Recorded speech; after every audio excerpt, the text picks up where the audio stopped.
Christine, I last night slept on the couch. Um, wasn't feeling good. Sometimes you just needed to feel, like you're a kid again. But what kept me cozy was my Lola blanket. Sometimes I will lay on the couch. I ended up getting one for upstairs too because I couldn't live without the one downstairs or I would be sleeping on the couch every night. I slept in Leona's room last night on the floor and I slept with Oh, my Lola blanket and I cannot believe how well I slept despite it sleeping on the floor. it's truly a It's cloud. unbelievable. It's wildly People come like over and they're like, "Is that a Lola blanket?" And I'm like, "You want to try it?" Lola is the world's #1 blanket crafted with ultra soft luxury vegan faux fur and a signature 4-way stretch. That's the thing that like mhm. really does it for me. It's machine washable, double hemmed for durability, and stays flawless. There's no pilling, no shedding. Even I've washed mine several times. Has still feels just the same. It's like a miracle product. It really is. For a limited time, our listeners can get 40% off select Lola Blankets products with code DRINK at checkout. Just head to lolablankets.com and use code DRINK to get 40% off your order. After you purchase, they'll ask where you heard about them. Please support our show and let them know we sent you. Wrap yourself in luxury with Lola blankets.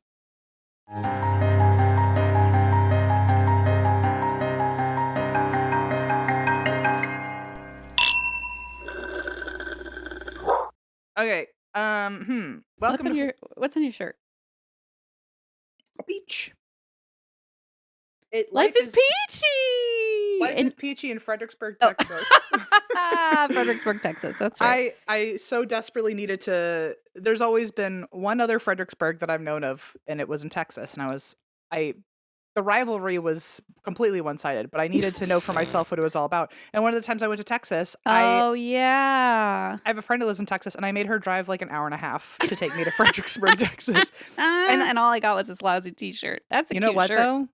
They kind of Fredericksburg, Virginia, if you're listening, and I pray someone is because I'm from there and I would love some attention. Please. If we someone who is in charge of the merch of Fredericksburg, Virginia needs to do some undercover sleuthing in Fredericksburg, Texas because they know what the fuck they're doing over I there and it's am. embarrassing. I have something to say. Is it you? Mahatma What? Gandhi said, "Be the change you wish to see in the world." And Oh, it okay. sounds like maybe you are noticing a lack that you feel you have the aesthetic sensibility to solve, and Mhm. you're kind of outsourcing, like who can fix this. And I want you to kind of take a moment and think, could it be me? As in you, not me. I don't want to do it. I could write a letter to the Chamber of Commerce today actually. I don't know what you're Oh, talking. You're totally okay. right. I meant like just design the merch, but I guess you could write a letter to the Chamber of Commerce. I will say okay, actually I What the so hell? all You need to write a letter to the They don't care if you make merch for their I beg town. to differ. I beg to differ. There I don't know if it's a Chamber You of think you're Commerce, going to but be I censored?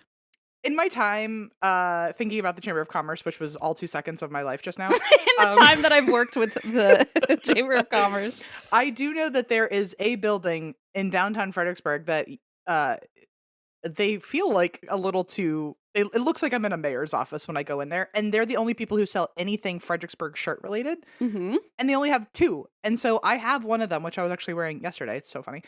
I need to email them and be like, "I'm I sitting here in a don't Fredericksburg, Texas shirt, and you should be embarrassed." You what know what I'm I'm saying? saying is, like, instead of just, like, bullying these people into, like, maybe making even worse merch or, like, similarly quality merch, why don't you just design new merch and say, like, "Here's some merch for Fredericksburg, Virginia," is what I'm kind of getting at. I get what you're getting at. I'm trying to come up with a different tactic where I Oh, you just just wanna don't talk to the Chamber of I just wanna yell Commerce. at somebody. Oh, okay, well, then please carry on. My mistake. But I do like your idea of just maybe it would be a, what's the right word? Not so much of a low blow if I maybe gave them some suggestions along the way. Right, like, "Hey, I Yeah. saw these kinda things in Texas, maybe you could get a clue," you could say. Get a Fredericksburg, Virginia, if you're watching, I want this, "Hey, but I I have an idea. Are we allowed to brainstorm? Are we allowed to bring yeah. some okay, how about Fredericksburg, Texas can kick rocks. How's that?" You can It sell could it and take a start hike. yeah, do the one like, really lean into the one-sided, rivalry and like, don't ever tell them and see how long it No, takes them to figure it out. that's a good idea. And if anyone has any suggestions in the comments, I will send them to the Chamber of Commerce. But I will let you know Fredericksburg is trying really hard to make otters our mascot. Why? Because we live across a river, and I guess there's a lot of river otters. I don't And know then we that. had a whole baseball team, and they didn't know what to give the mascot for that, and they picked George Washington as our fucking baseball So mascot. dumb. Could have picked an otter, but whatever. So Literally, it's anyway, like when they changed the Florence Freedom baseball team to the Florence Y'alls, and people got mad, and I was like, "Really, you prefer Florence Freedom? Get a fucking life, dude." but like a river otter would have been a wonderful little mascot. Now I have I to think like so. be happy about the president. You Okay, don't have whatever. to be happy about it. You can really write a letter to the Chamber of Commerce. I really just might. I'm at least gonna hashtag them in something after this. You're Um, gonna hashtag them. Oh no. Anyway, if anyone has a river otter T-shirt idea, let me know. I'll send it their way. Yeah, I ought to be in Fredericksburg. Listen, I could go for days. Let's fucking go. I love that. I love that. Or really, if they were all about unity, it should be one river otter is Fredericksburg, Virginia, one's Fredericksburg, Texas, and they're holding hands because that's what And the otters one do. from Fredericksburg, Texas is way uglier, though. Has a big old buck tooth. Yeah, I don't know. Yeah. I thought you could say butt, and I was like, no, that has to be the Virginia one. Has the big booty. Oh well, what are you up to, Christine? How's your life? Oh God, I'm trying to survive. Listen, I've got. I hope you can't hear it. I turned off the fan. The other day. Yeah. I'm.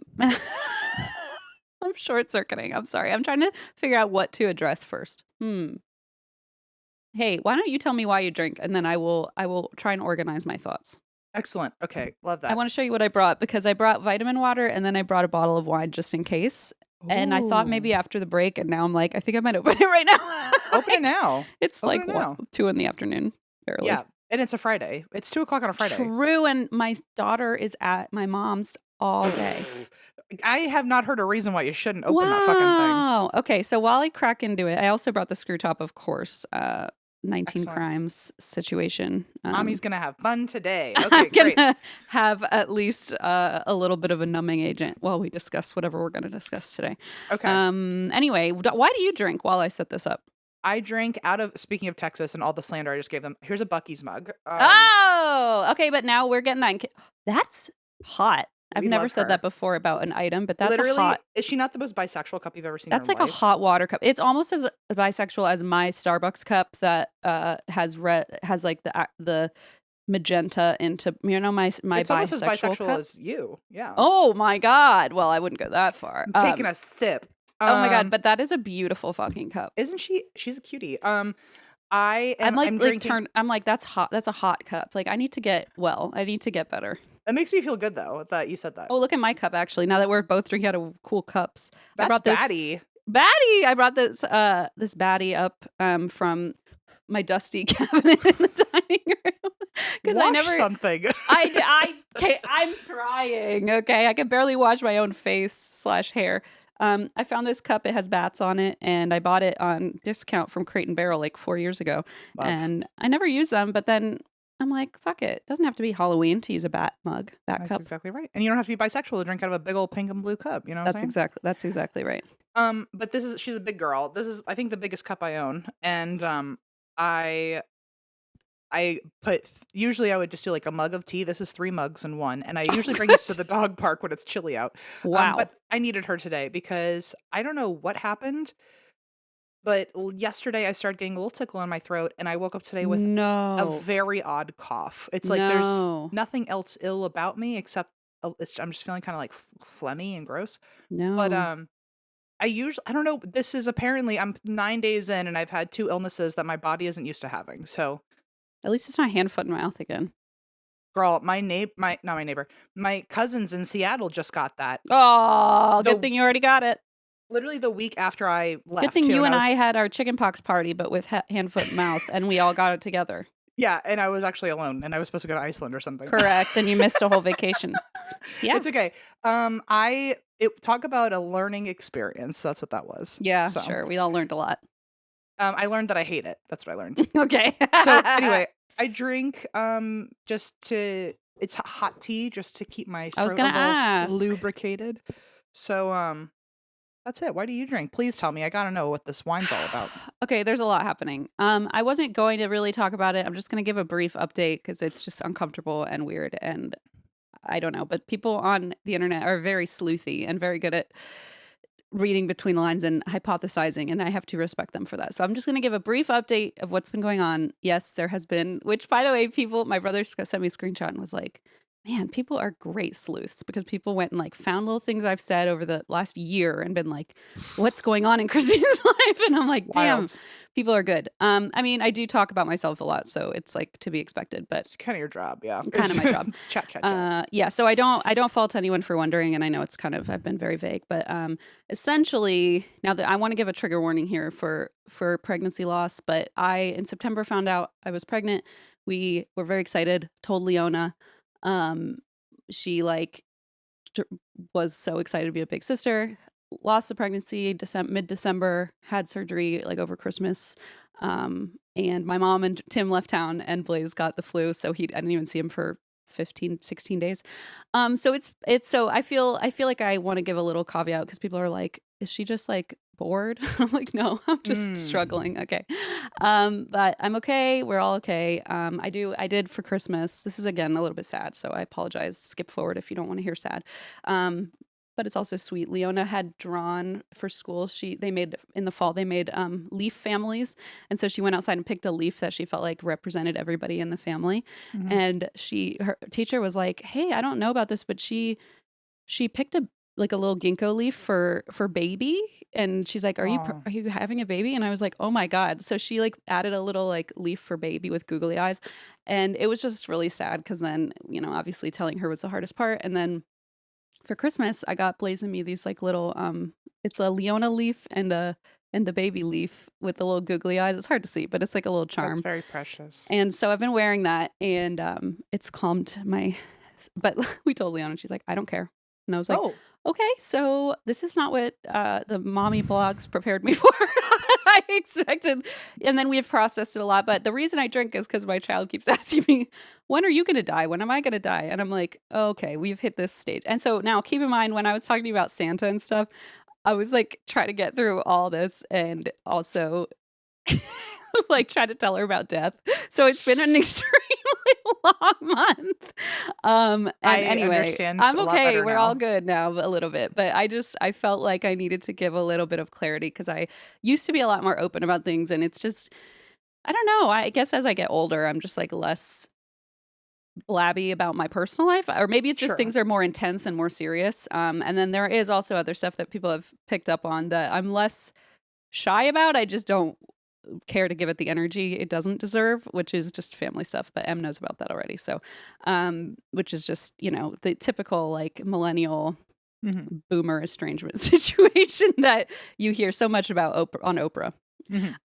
Okay, so there's that. That's why I drink. But also the real reason, well, that's all the real reason that for the last month. But the real reason today is that last night, so I've been thinking there's a ghost in my house because Wow. there's Hang on. Let me just shift gears for a second because why it's all connected. No, oh, it is. I Okay. Well, no, it's not. I It's was gonna not. I'm say just full this of it. does make the Santa conversation 10 times harder, and I Yeah, feel like an asshole for the no, advice I was no, you giving. were very helpful, and I feel like you made the point of like, hey, make it magical. Like it's fun to have it be magical, and it was, and I feel like that was very good guidance. So, Okay. no, so that was great. I really was mostly concerned about that at that point because, like I said, Leona didn't care about the other thing.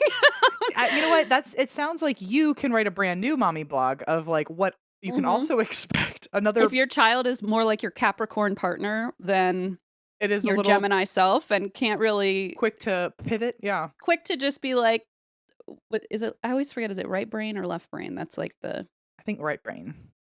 I don't the know. left brain is the like analytical one, right? No, other way. Wait. I'm left-handed, which means I'm right-brained and I'm not as analytical. Okay, okay, okay. So I Right. guess that's right Oh brain. yeah, okay. So Left brain. she's more left brain like Blaze, where they're just like, well, and then she's like, does Santa die? And I was like, well, now this is getting complicated because how am I supposed to talk about that? So I was like, Does the spirit of Christmas. Christmas ever Right. die? No, literally, that was like Christmas magic Fucking Tiny is Tim over here. immortal, and she's like, "There's no such thing as magic," and I'm like, "All right, this is actually becoming really upsetting to me." You know what, I'll remember this for myself one day having to a lot of conversations all at once between magic, Santa, the I spirit mean, of Christmas and death and when I tell you, it rains, it pours, and when I say that, I mean it literally because last night, as I'm saying, I'm telling you, I'm laying there. I'm like, I just texted, I forget my brother or somebody, and I was like, wow, I finally feel like back to myself a little bit, like slowly starting to like get back to normal and into the swing of things. And I'm falling asleep, and I feel this like So I've been feeling this weird like touching and I've let it happen because I'm like, what is that? And it feels almost like someone is like tapping up the side of my leg, like as Ugh. I fall asleep. And I felt this for years living here. The only time I ever felt it was living here. And it never felt like malicious. It was just like strange. And I was like, is Mhm. that like my nerve? Like, am I like twitching? Like I couldn't figure out what Yeah. it was. But it happens so often in different spots. And then I was listening to Jim Harold's Campfire, and someone was like, "Oh, I didn't put it together until I heard this on your show, Jim. But I used to have this poking feeling, and I think that was someone tucking me in." And I went, Oh. "Oh my god!" Because then I went, "That's what it is. It's like whenever I have a blanket, it's almost like someone is like pushing the blanket up under me, but it doesn't feel like threatening because Okay. but it feels like someone's tucking me in." And so last night, or it was actually 2 nights ago, I was falling asleep and I thought I felt that. And then all of a sudden I heard this sound and I went, oh my God, what is this? And I was like, it's happening. There's a ghost. And I hear like, "Doo, doo, doo, doo, doo," and I was like, what the fuck? And then I'm like, there's a sound coming from the walls. And then all of a sudden I hear rushing water. And I go, okay, actually now I'm worried. Dude, what? Um, it was a toilet on the third floor had completely like rotted out like the inside did and had literally filled the third floor with just like this like flood of water and it was pouring down into our hallway like stairwell. Christine. And it was just pouring out of the ceiling And like hardwood floors. for those who don't know, Christine's staircase, who would else would know this? Christine's staircase, it's like like like in a hotel, the stairs where like you can lean over the banister and I look like straight see all down, the so way it's down. several floors. Yeah. So when the water's pouring on your third floor, it's literally, It's as you just just like said, raining into the second dumping. floor, raining into And the now first then floor. it's pooling and it's spreading. And thank God I was awake because I felt this fucking ghost. And I was awake at like 1 a.m, which like typically I'm not awake by at that point. And I'm awake and but I heard it start. So thank God, because if I'd fallen asleep and just didn't hear the water running, it would have like gone on all night. I mean, we went upstairs at like 1:30 and the floor of the bathroom was like a pool. Like I was like, you Are can't go in you there. what it oh my God, I have so S many We house have questions. emergency, flood people come out. Are your Cost floors, like all 3 floors rotted? No, thank God. So it just went through the ceiling here. It leaked over so that we had tile in the bathroom, thank God, but then it went into the hallway, which is wood flooring, and seeped through the ceiling, but, like, nothing else really got damaged because we caught it right away. But, like, I mean, it is so expensive, and I was like, "Of course it's expensive. You don't call water emergency services unless, like, you have to." So, of And your course, house is from like the 18 fucking I hundreds. know, and so it's a fucking arm and a leg, and then they brought this industrial fucking dehumidifier and fan that's, like, right in the stairwell, and Blaze goes, "Is that too loud for recording?" And I was like, "Yeah, Uh-huh. it's so fucking loud." So, we turned it off, but anyway, the dehumidifier is running, the fucking industrial fan is not on right now. Blaze turned it off for me, so Is it it's just like it's humid? huge. Huge. Is it humid or anything? I'm trying to think like water and trying to get rid of the water. Is it So like they're basically just trying to dry out the like yeah, the area where it like seeped through. So they have a fan going and they're trying to I guess I don't know. We were like whatever you say, guys. oh my But now we have God. to undo all both toilets. So now we need new toilets on the third floor. I'm like this is the part of the house I hoped I never had to touch because it's like who the hell wants to go up to the third floor, you know? Oh my God. And here I am. I I'm so sorry. That's pretty Anyway, it's just terrible. for like a it's just like one of those when and then I was like to my therapist, I was like, "Well, when it rains, it pours. Get it?" And she was like, "Uh-huh." It's like, yeah, I get it, and also don't want to laugh because I Girl. feel just so bad for you. Oh my God. And that feels at my at 1 in the morning, I would have seen that, and I honestly don't know what I would have done. It was like when Hank got skunked at 2 in the morning and I was Oh, about to go to bed and I was so exhausted. Part of me was like, is there a world where I can deal I with this do that. tomorrow? I Yeah. absolutely in the moment go, "What are the risks?" You know how like you learn in Yes. stats and like microeconomics like risk versus I never learned any of that, but I do it in my head. I'm like, "What's the risk of going to bed now pretending I never saw anything?" Right, right. The risk was too great. I woke Blaze up. Part of me thought, "I hope he doesn't come upstairs and I can just put a bunch of towels down." Yeah. Thank God he came up because he's like, "Turn the water off." And I was like, "Oh, duh." And I'm turning the water off. I'm taking the toilet apart. I mean, it's just a mess. And it was like, we're soaking wet in toilet water. It was so Oh my gross. God. And the toilet is probably like 50 years old. It's this humongous, like old porcelain thing. All the rubbers like rotted out. It was just ridiculous. I was like, this house Had you when you got the house, did you got an inspection? Like, did they say eventually you'll By have the to deal with way, we this? got an inspection on paper only because we moved in. Oh, We realized the rugs on the balcony had been covering up huge holes in rotted wood. Geo went straight through one of the holes and, like, thank God it was just big enough for one paw. But we were like, holy shit, no, they didn't catch anything. There was styrofoam stuffed into the gutters for what? God knows what reason. Like, there's stuff in this house, like they use paint that, like, if you turn on the fireplace that they painted, it like bubbles and it's not meant for heat. I mean, just like Oh things my where you're like, god. what were you thinking?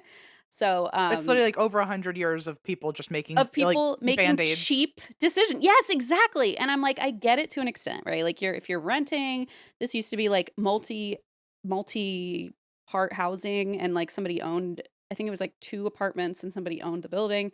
So like I get it, if you're renting, you're like, I don't want to spend money on a nice toilet, but it's like now I feel like of course it's catching up to the house and me. You had a good few years though, We man. had a good run. Yeah. Yeah, so slowly but surely. Oh my Um god, that's terrible. it's just been a doozy of a month and a And half. it's one of those problems where it's so annoying. Oh, well, duh. But it's one of those problems where, like, if you just wanna have someone you wanna call someone and have it be done by the end of the day, Mhm, mhm. and it's just gonna be an issue for, like, maybe weeks. Like, it's just gonna Yeah, be oh so yeah. annoying. It doesn't end. And then they were like, "Do you want us to come back every day to check on the dehumidifier?" And we were like, they're like, "That'll be $400 more." And I was like, "Why would Ugh. we need you to come check on the like, no, Yeah, I'll look no." at the floor and tell you if my feet are wet. Like, I'm they're good. really exactly. And Blaze like went to Lowe's today to like get new toilets, and I'm like, this is our life. And Blaze has to carry them up 3 floors. I'm trying to remember how we did it last time. Oh, it wasn't on the 3rd floor, so we didn't have to carry it up 3 floors, right. Yeah, we'll figure that part out. Certainly You're not my lucky job. Blaze is strong. I know, I'm like, well, not after that flu. I'm like, "You better get those biceps back. Carry that Oh. damn thing up the stairs." It's like, is your respiratory system feeling good? Because it's Yeah. about to be Yeah, pumping. let's do one of those breath tests to see how strong your lungs are today, because 'cause you're gonna be carrying porcelain up the stairs. Honestly, I think that would be worth the $400. I'd be like, "Don't come check the floors, but certainly carry the toilets up here." Please, I would pay, yes, I would have to pay someone to do that. Oy, oy, oy. Anyway, that's that. Sorry for all the talk, for all the yabbering. I felt like by not saying anything, I was just kind of letting people speculate and try to figure out what was up. But yeah, I that's mean, what's up. It's just a hard time of life, but yeah, 2025 was very hard on a lot of us. So I think yeah. I think a lot of people can commiserate, but I'm really truly doing okay now, and especially now that I have a glass of wine. So I'm happy. Yeah, you need it. I don't know why you Thank you. fucking had the nerve to be like, "I don't know if I should." Drink that, please. Listen, I live in a perpetual state of Chaos? chaos, fear. No. Yeah, you're right. I just needed to kind of put on the act of pretending like I didn't need the wine, or didn't. Yeah, We all knew it. you need I to mean, feel I like brought you're making the decision for you. Yeah. and I needed you to feel like I need to feel validated in my decision. So thank you. You Because wanted me also, to have the mystery of will she, won't she? yeah, and then encourage me, to do the wrong thing. And why else would I bring a screw top up? Like, we know I'm gonna open that. Well, that's funny that you call it the wrong thing when the wrong thing on a Friday at 2 after all your problems would be to not drink the It wine. would be a But vitamin water. Yeah, yeah, right. big mistake. Stay Huge. hydrated. Please. And to all my thirsty rats, if it is the weekend for you, please drink. If you needed permission, please drink. Mm-hmm. Me, me, me, me, me, me, me, me, Me, me. me, me. We're warming our instruments to tell you all about what is hello, hello, hello. Fresh, fresh, fresh. We got enchiladas going on my house tonight. We've got pork chops going on at my house. I mean, it sounds like we're living in like some era where we're like where we like cook for our families. And HelloFresh makes me feel like I am doing that and like I'm a productive, member of my family. My favorite thing these days about HelloFresh is that they have bigger portions, so no one leaves the table hungry, even though I'm the only person at the table. But I'm not leaving hungry, You're I'll tell not you that. leaving hungry, no. You can choose from 35 high protein weekly recipes, including new Mediterranean and GLP-1 friendly options. They have so many options now that it takes me like twice as long to pick what I want to eat, but it makes it so much more fun because then I know what is coming and I'm excited for enchiladas specifically. I get it. I get it. They have steak and seafood. They plus they have 3 times more seafood options now at no extra cost. And you can feast on seasonal produce from stone fruit, my fave, to Ugh, corn on the cob. I mean, my the other fave. options options are endless. Go to HelloFresh.com/drink10FM to get 10 free meals plus a free Zwilling knife, which is $144.99 value on your third box. Offer valid while supplies last. Free meals applied as discount on first box. New subscribers only. Varies by plan. I know I spend my days talking about disturbing facts in the true crime world, but wouldn't you know it, I also have disturbing thoughts that are all my own and come from my own brain. Yeah, that's a great winning marker of OCD, which is a serious and highly misunderstood condition that causes people to get stuck in these cycles of repetitive, unwanted thoughts and physical behaviors. Intrusive thoughts, that's a big word nowadays, but it really is a very unsettling and debilitating experience that has a lot of misconceptions. And that's why we're so thrilled whenever we have a no CD reading, ad read. Not every therapist understands OCD or is qualified to treat it effectively, which can make it difficult to find the right help. OCD is highly treatable with a specialized type of therapy called ERP, or exposure and response prevention, which no CD offers. And with NoCD, you can do live virtual ERP therapy with licensed therapists who specialize in OCD. NoCD therapists are highly trained, so they really understand OCD and won't judge you no matter what your thoughts are about. And NoCD therapy is covered by insurance for over 155 million Americans. It makes me want to cry because I just remember like when I got diagnosed and it was so hard and scary. And I was like, how's anyone going to do this? And now they have tools like this, which just like makes me so happy. If you think you or someone you know might be struggling with OCD, please don't wait to get help. Go to nocd.com and book a free call with their team to learn more. That's nocd.com to schedule a free call and learn more. Well, I have a story for you. This comes straight out of a stranger I met. Straight out of a stranger. Yeah, it was a story suggestion from them. I went to one of those like I feel like all the listeners who have requested the same thing 400 times are like, really? I just had to be a stranger and just spit it out, and then Em will cover it. I went to one of those like go to dinner with strangers things, and what? What's that? Oh, they're all over LA. There's like 6 or 7 different companies now. That sounds terrible. I mean, I'm sure it's fun in its own way, but it makes me immediately like clench up. What is it? You just go to dinner with strangers. They send you a time 24 hours before and say, and it's just randomized.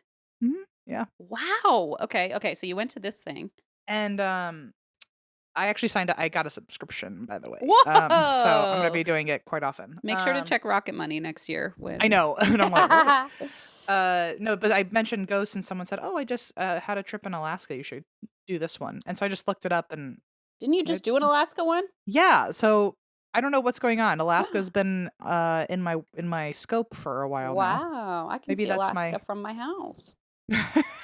Mate, what an outdated obscure reference. I think love about it at least once a week. I see it from my house. I see Russia from my house. To me it was hysterical, but to anyone younger than us, they're like, what the fuck did you just say? Get out of here, you little kids. So where am I here? Oh, so yeah, Alaska's been popping up recently, so maybe that's my next big trip. But it's a hotel in Alaska. I feel like I literally just covered one of these, but it's another one. So I hope everyone's okay with that. I had plans, which I might be doing next week, for an alien UFO abduction situation. Ooh. But that got pushed because of Alaska. So this is the Alaskan Hotel. It is also called, or it was called for a moment, the Northlander Hotel, but known as the Alaskan Hotel. So we're in Juneau, and it's in 1913. That's when it was created, and the Alaskan Hotel is Alaska's most haunted hotel, apparently. Okay. And when I looked it up online, there was not too much information. I really got a lot of my info from TV shows I watched, which I love when that happens, because sometimes I watch it and I only get one blurb, and I'm like, was that really worth the 3 hours? I mean, it is when you get to show me a timestamp during the episode. That's always worth it for me. I agree. But I'm sure it spends hours of your life wasting time. Agree. But it's when it's worth it, it's worth it. So anyway, in 1913, we see the beginnings of the Alaskan Hotel. I just kind of went through this history last time, so I'm just going to kind of fly through it. But this was built during the height of the gold rush, and there weren't a lot of hotels at the time. It was a lot of like boarding houses. And this was also, Alaska wasn't even officially a territory yet. I think it was just like frontier land.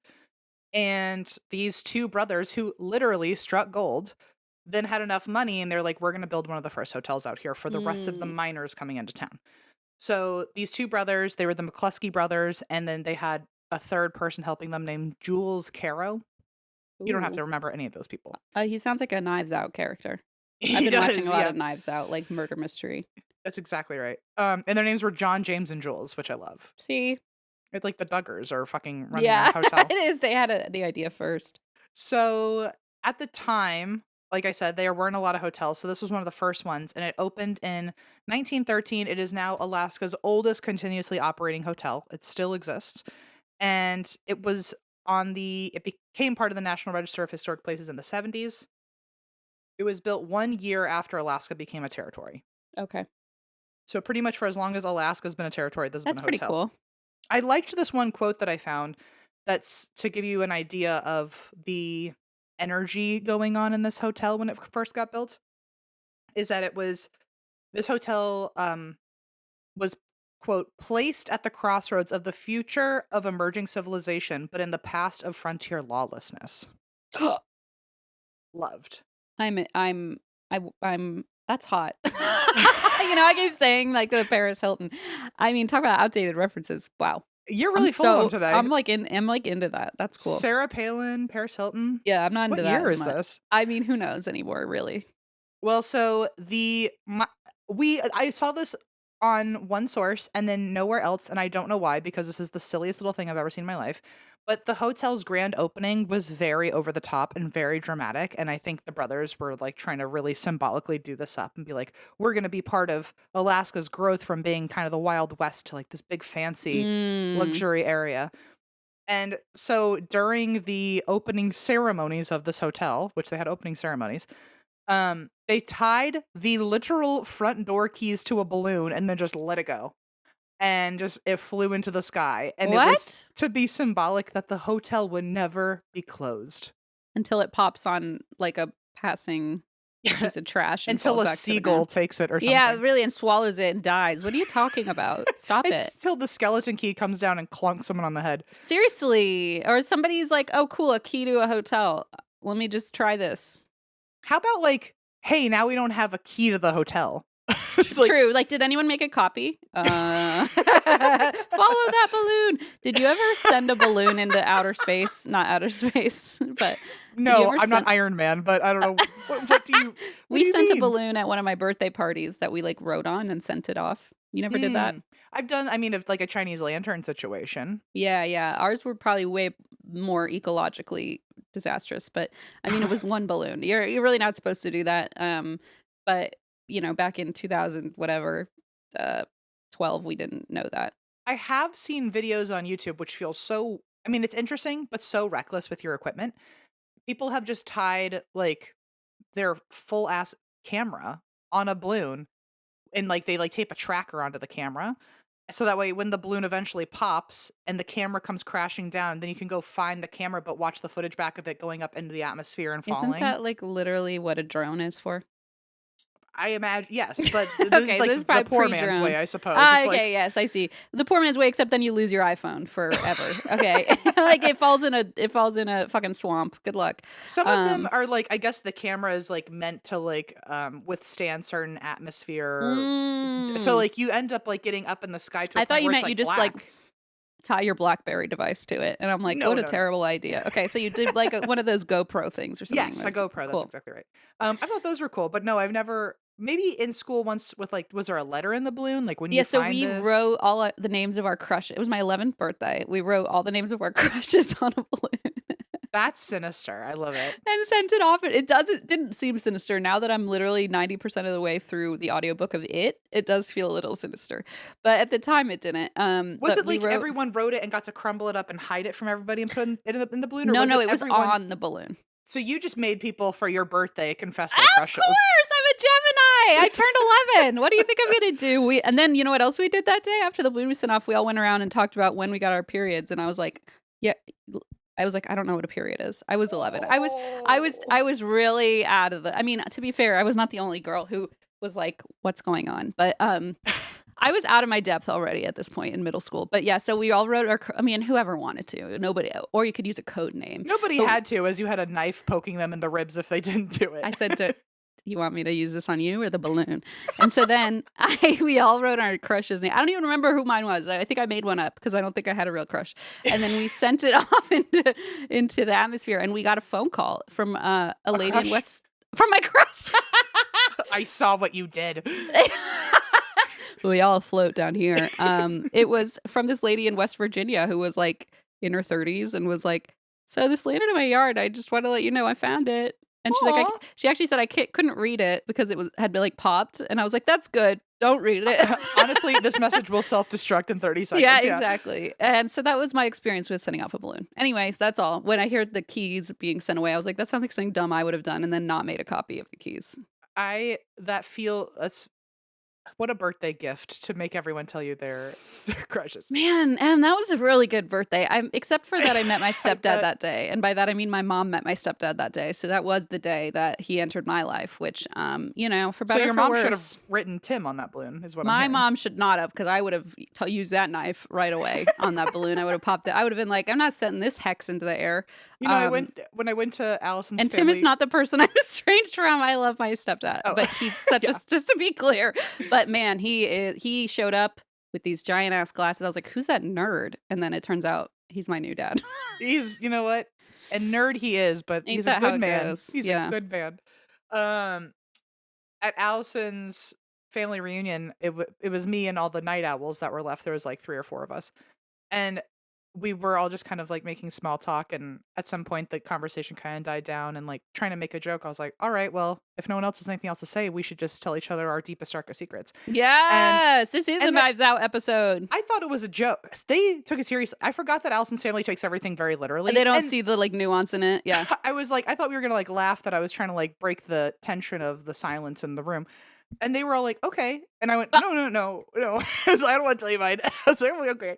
But I was like, why are you so, it says something What about were their you or me. secrets? Or yeah, I know, right? This would be the moment. Can you share those? Hey, I write will them on this say- balloon real quick. I will say, if those are their secrets, that family's got no secrets. I know. That's always the people though who are like, just I'll good share. people. And they're like, I can't say it. And it's like, I was like, sometimes if I eat you- cookies after bedtime. And it's like, what? What was that movie that Amy Schumer was in where she ended up at a baby shower full of like, kind of like just Oh more yeah. I saw Yeah. that on the plane. they were like, the people were like, their secrets were not that incredible. And someone said like, when my husband goes to bed, I sneak a spoonful of ice cream or something. And she went, Oh. oh my God, you're so brave. Like, Oh my God, you're so brave. Exactly. Wow. Thanks for sharing. Hey, remember Alaska? Okay. So, Okay. Yeah. Let's get back to your thing. again, I've pretty much said this a million times before, so you can kind of guess where I'm heading. But the hotel was in a gold mine area. It was one of the first hotels at the time. A lot of people were coming into town looking for money, and therefore the hotel, which was also often a public space at the time, became used for nefarious things, including gambling. There was a bar there during the during Prohibition. It became a speakeasy. There was a Wow. quote from one of the hotel's owners that said this area was a hub for every scoundrel, scumbag, legislator, con man, murderer, thief, you name it. Hell yeah, brother. Rock and roll. Rock and roll, brother. So during the Prohibition era, when it was a speakeasy, they called themselves a soda cafe, and I love that because I would have actually Wow. genuinely gone there for a soda. Poor Em would have wandered in, like when you see those fronts that are like Italian restaurants, and they're like, do we have a frozen lasagna we can offer this person? Because they don't realize they're in a front. We have a front in our neighborhood, and it looks like an Italian deli Yeah. restaurant. And Allison went in there one time, and they were like, they weren't selling sandwiches; they were like selling buckets. And she was like, I think I'm just gonna leave. Yeah, I think maybe I'm not. No, not for I'm me out. today. Thank you. Well, so the hotel was also a brothel twice, because of course it was. Once it was an actual, like, I think legal, everyone knew about it, brothel for minors. And then it became Minors with an E again, just to minors with an E. Because this time I'd heard the other one went, what? Really depends on what mood I'm in. If I ever say that with a smile on my face, please know I'm talking please about know. I minors like assume. grown adults. Right. The other time was a brothel was in the 60s or 70s when it was known as the Northlander. I think that's at least what one source told me, but I don't really know much about this Northlander history. There's not a lot to find there. Hmm. And then the last thing I'm going to say about the history is that, fun fact, this hotel was on Hotel Impossible, like Bar Impossible or whatever that show is. Yeah. Bar whatever. Rescue? Bar Rescue, but Yeah. Hotel Impossible, I think they're essentially the Is same that thing. that same guy, Tafford, whatever the fuck?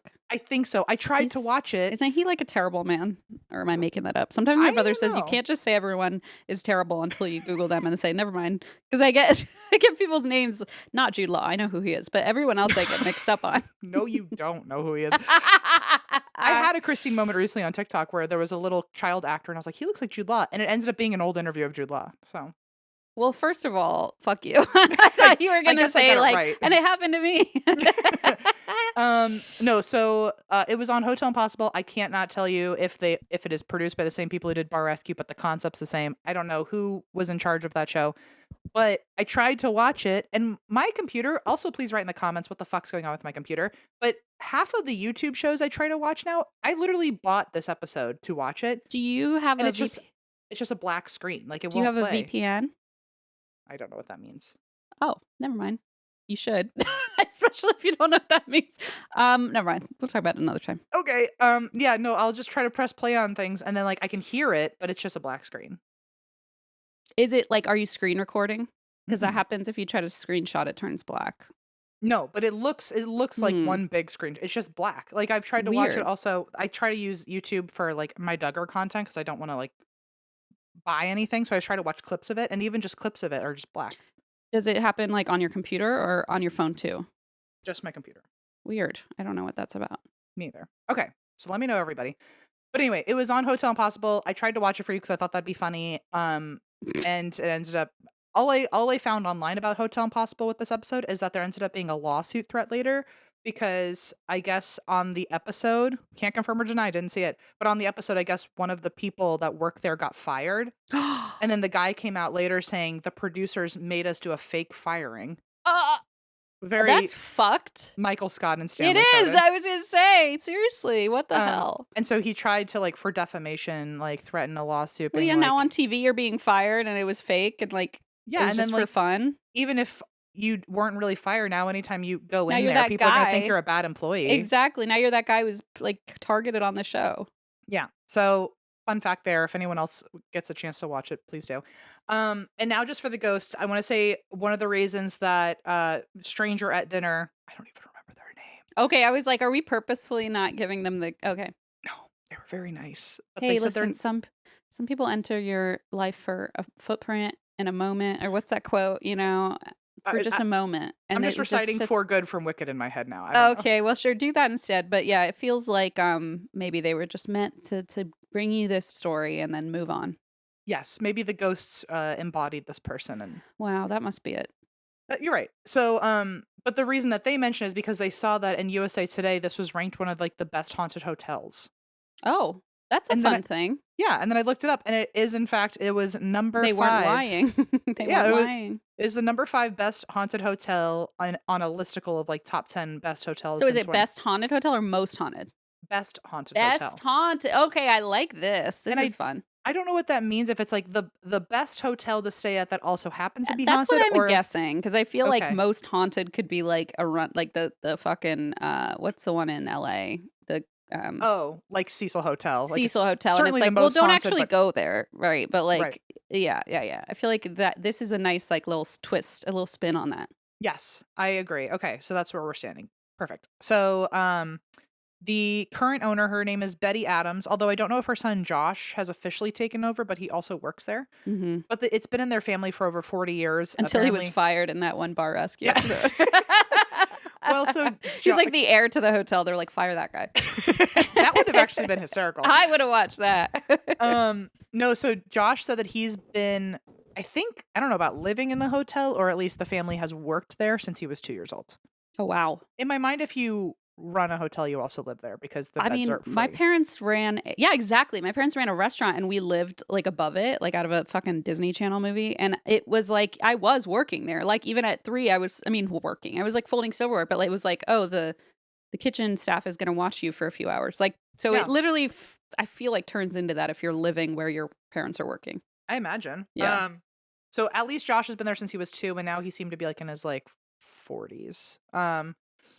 And so even as far as I know, Betty is still the current owner, but she acknowledges that the building has a lot of ghosts. I mean, they were interviewed in all the TV shows I watched on this. Um, her son, Josh, also helps run it. He is very adamant. He's probably like the ghost spokesman. Oh, okay. Big Well, he's fan of the seen him since he was ghosts. 2. Yeah. Yeah, yeah. So the main ghost here that people know of is Alice. So the story goes that she was a hotel guest here during the gold rush with her husband, who was a miner. Guess what happened? He never showed up and like left her there. But a different twist on her being a lady in insert color. Um, Usually it's that she's like a jilted bride. They were already married. He said he was only going to be gone for 3 weeks in the mines, but then he never came back. And so uh she had to stay at the hotel because she couldn't afford How are you gonna leave? how are you going to pay to get out of here? And so because Oh it my was god. a seedy kind of situation downstairs all the time, the lobby was full of nefarious folks. The way that she decided to survive financially was take up a job as a sex worker. Wow. Can you imagine though, like, oh my, at what point do you think to yourself, shit, my husband's never coming back. This Mhm. is the only way out. Like, that's Yeah. fucking terrible. So she ended up, doing what she had to do, and eventually her husband came back. Oh, I was gonna say, but at least that didn't happen. Nope, nope, nope. Apparently, the husband came back, and there seemed to be a big old fight because the story goes he found out what she was up to, and then in a jealous rage decided to kill her in the room You she was are the staying in. fucker who disappeared. What are you Yeah, supposed where to were do? She was you? trying to survive. Where were you? She was doing what she needed Doesn't to. sound like fun. It sounds like she was having a fucking riotous old time. It sounds like she did not want to be doing Jesus these things, but she had Christ. no money. So what else is she to do? Um, So anyway, that happened in room 219. And I think the room next door, 218, is also haunted by her. They both seem to have similar activity going on. There have been people who will flee in the middle of the night Oh, and jeez. they will tell the staff, quote, she's in my room. Oh, no. Send her to the other room through Yeah. the one next door. Yeah, custody between the two guests. Like you deal Please, with her just at than me. least split your time. Guests would see her sitting on their bed. They would see her in mirrors. They would see her walk past and then vanish. They would feel her touching them. People have also seen her coming down the stairs to the bar. Everyone's got to do that every now and then. Mhm. And some people have even woken up in the middle of the night to her floating above them. Gasp. I know I've said that in similar stories, but it's never not horrible. You know, and it happens enough that I'm like, okay, this is clearly a thing.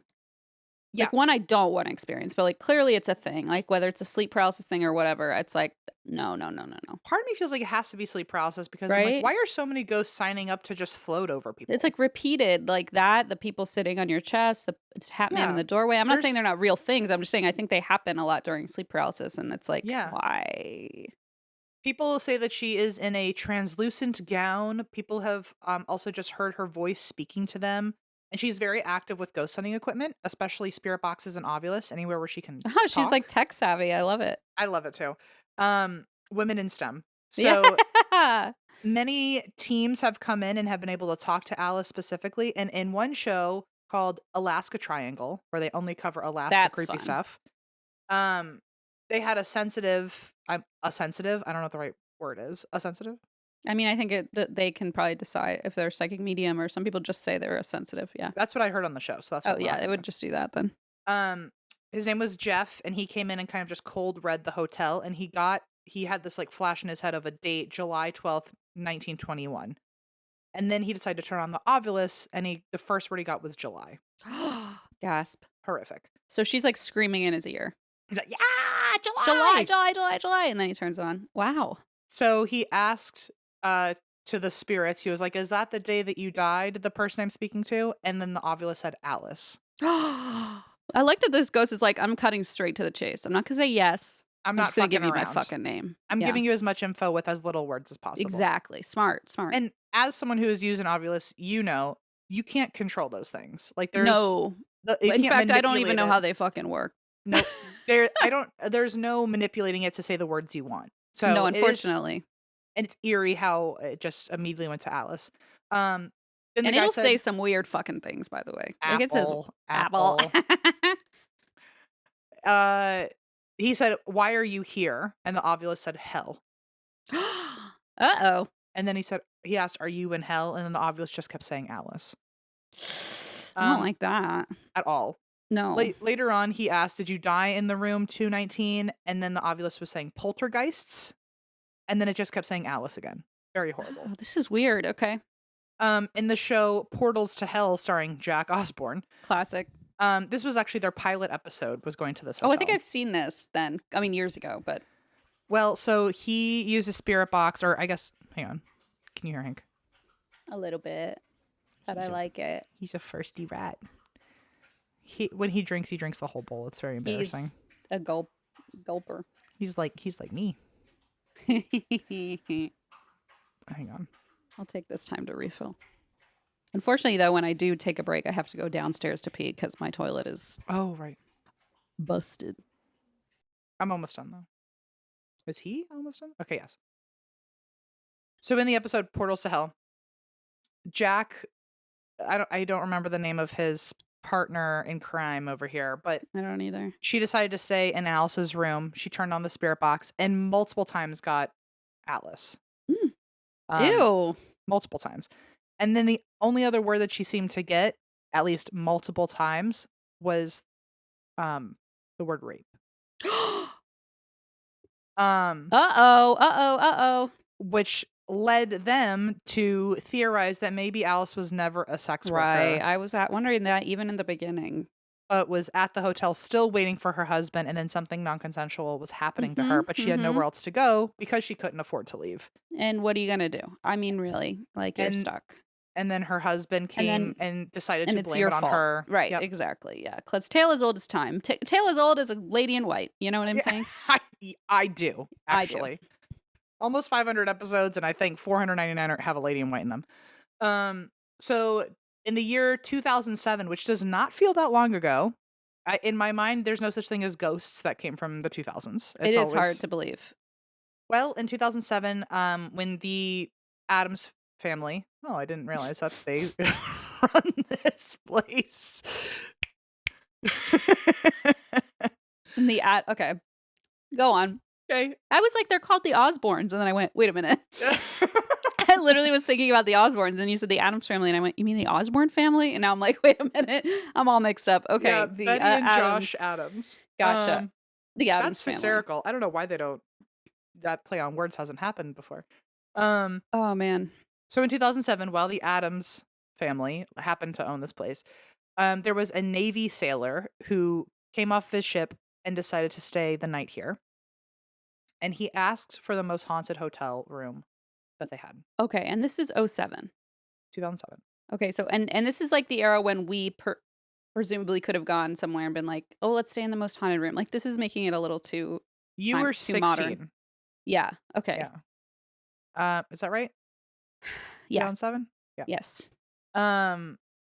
And so he wanted to be in the most haunted room, and so they gave him a room I have not discussed yet, which is room 315. Okay. Now, his story seems to have overshadowed what was going on before 2007 in that room. Because nobody anymore talks about what that room was like and why it was so haunted. So so they gave him, right, okay, but it was haunted, presumably, because they gave him this room saying it's the most haunted. Okay. Oh, no. All we know is that this room was apparently the most haunted room, and yet there's no information online before his story that helps us understand why it was so haunted, because his story is so wild. Right.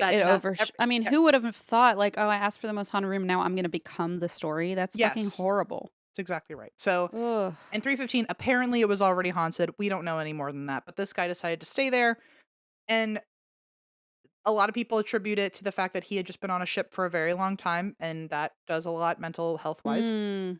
Or it could have been because the place was so haunted that he was seeing something. We'll never know.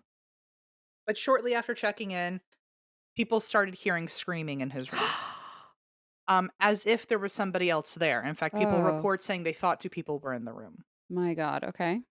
The screaming he was doing was pretty much him just repetitively saying, "Help, let me out of here," and stop. What the fuck? At some point, something happened where you could hear glass breaking. Which this is all also on a police recorder. I'm not gonna say police cam. It was like a tape recorder. It was just tape.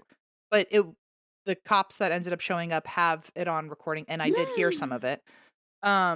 but you can hear him screaming, "Help," and then you hear glass cracking, and, by the time the cops were able to get in, because he had locked himself in there, by the time they got in, he had jumped out of the window, but before the we're assuming the glass was him breaking the window first before him, like, throwing himself out, Right. because after we heard glass cracking, he had maybe intentionally cut himself or maybe accidentally cut himself, but whatever happened, there was a lot of blood, and he used the blood to write help on the walls. Holy shit. Is it and whoa, holy shit. And then jumped out the window. What the fuck? And by the time the cops got there, he had already jumped out of the window, but the blood wasn't just on the walls, it was on the ceiling, on the floors, on the bed. It was everywhere. And we don't know if that What? was something he wanted or didn't want, but the fact that he now has written it on the walls makes is Oh, a whole element to it. shit. This is so sad. When he jumped out the window, usually you would think like into an alley or something, but the building right next to this hotel is literally like this far apart. Like you can touch the other wall when you're standing in the room. You can touch the other wall to the other Oh, building. no. So the quote alley was so thin that he could barely successfully even fall. And so he kind of in chunks slid down He was, like like, wedged in there. yes, and so as gravity slowly dropped him down, he also broke all the windows on the floors below him. So What then the fuck? a lot of the quotes that I saw were people remembering, like, "We thought we heard screaming upstairs, and then our window busted open, and we saw a person Ooh, I falling." mean, this is nightmare fuel. Yeah. So, obviously, that has taken over what the hauntings beforehand. Jesus. And But I mean, it's presumably I mean, I don't know if it's related, but he asked for a haunted room, so it seems like at least it was on his mind, that yes. something was haunted, whether or not this was yeah. Yeah, and also people are like, "Oh, well, with mental health, maybe there could have been a reason, like, he thought he could be closer to Mhm. voices or Yeah, talk who knows? Yeah, be a part exactly. of another realm." I don't know, it could have been something like that. Maybe he just was fine, went into a haunted room, got possessed. I mean, it could be any theory you want, but it sounds like there was a mental health crisis going on Yeah, personally. yeah, yes. Um, so anyway, some of that audio was played on the Portals to Mm. Hell episode. Um And a lot of articles didn't say this, so I'm gonna say it. Um, I only saw it in one article because everybody kind of just ends the story there. It's like he fell and hit every window on the way down. He was covered in blood. The room was covered in blood. One would assume he's dead. Somehow this guy survived and was medevaced and I I think ended up surviving. mean, I think the only reason he survived is that he didn't fall straight Yeah, down. I agree. I think he kind of just scooted down. Yeah. But nobody talks about whether he survived or not. They just like tell you the bloody part. And I think for like dramatic effect, leave out that he actually survived it. So he did survive it. We don't know what Yeah, happened he's to in him this alley to afterwards. this day. Like, oh my Yeah. God, let me know what happened, Well, people. in that article I saw, the cops were like, we can't even get in there to get him Oh, because it was so shit. thin. No one could scoot in sideways. Like so narrow between buildings, Yeah, which it was, also like that's alarming because who knows what people have thrown down there and what's yeah, gonna or land like on and animals that are in there. animals and dead things. But apparently, I guess he was a thinner guy and somehow was able to crawl himself out. And then they medevaced him once he got out between the Did buildings. he? Is there any update? Like, did he ever say what the hell Nope, happened? nope, nothing. Jesus. Which, like, imagine surviving it and then finding out that you're the story of that I hotel. know, and you're like, oh fuck, dude. I hope he's okay. Yeah, he might have just been like having a bad day, you Some know? episode or something. Yeah. Um, Well, he was having a bad day. I think we could all agree yes, he but was I mean, having like, a very bad day. I think, and before he even got to the hotel, it sounds like He a was bad having day was forming. Yeah. right. So, Jesus. but yeah, he survived. At least that's what this one article said, Damn. and no one said anything about him dying. So, And they probably would have if it's a ghost story. So just to say that. right. Usually they do emphasize Yeah. that part when they're telling a ghost story at these places. Yeah. And so I think they were letting people believe, like, for the flair of it all, that he died, but Right. still the energy is something to discuss. So, like, Well, something yeah. really insane I don't want to happened stay in there. that room, whether he lived or died. I don't think I want to stay in that room because it just I mean, it's to even upsetting. look at the wall and the window and to know what happened up there. Yeah, And it's upset. It's When you're Horrible. sleeping and look at the ceiling and know there was blood dripping from And, it. like, the Like, window, hello? you're like, "Oh, imagine throwing yourself out the like, I don't think mentally I'd be fit to stay in that or, like, would want to No. stay in that room. To even open the window to look down there if you were feeling, like, in a creepy mood, like, I wouldn't even wanna Mm-mm. touch the window. Like, Mm-mm. it's really that thing of, like, would you wear a murderer's shirt or something? It's Yeah, you're that thing that we invented that you invented so many years ago. You know, I it's that still think thing. about it. I know, it's a great, metaphor. I don't know why it hasn't caught on because I feel like I mean, the answer again is no. I would not, and I would not 100%. go in It's that just a room. shirt, but it's the energy. I'm not into it. Nope. Um, anyway, so although he did not die, the energy has stayed in the house. We're now super creepy. People have heard a man screaming for help, even though See, nobody I've heard is. that's a thing that can happen. What was that somewhere we went? I don't know. I can't remember if it was somewhere we went or somewhere in Cincinnati. Check your subscription to no, that was an ad.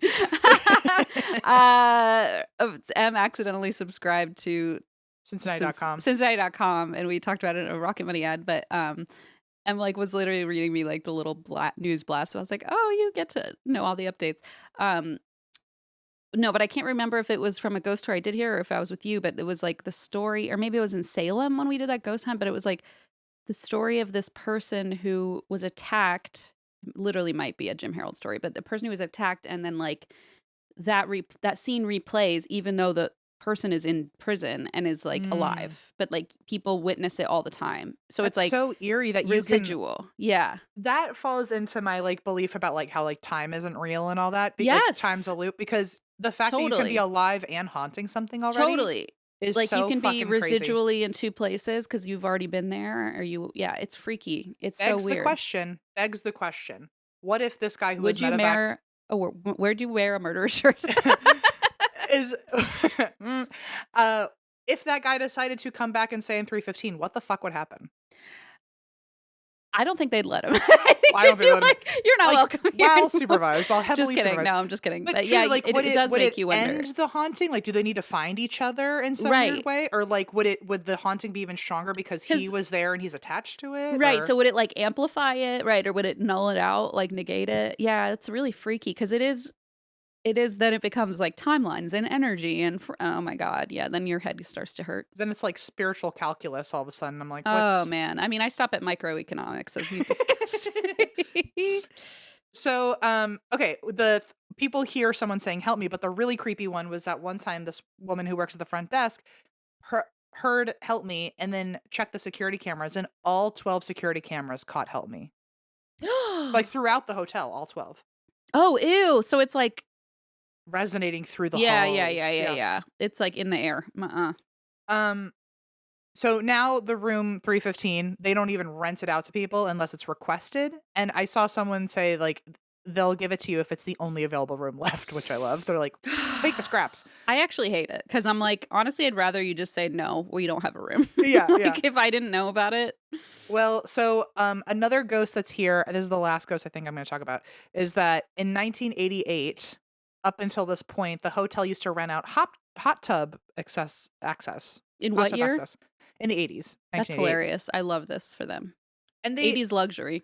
even weirder is that it was in the basement and, like, it looks like a basement. Like, it doesn't look like you're in a hotel on the bottom floor. It looks Oh, like you're in no. someone's like, your grandpa's storage unit basement, Oh, no. and there's just a hot tub sitting there, and, like, when you look to your left and right, you're just in a cellar. Like, it's very eerie. Okay, because like, I've stayed in places when I was a kid that, like, where we would go, like, skiing, and then, like, the hot tubs would be, like, outside looking Right. at the mountain or whatever the No, fuck, but this is, like, in the basement.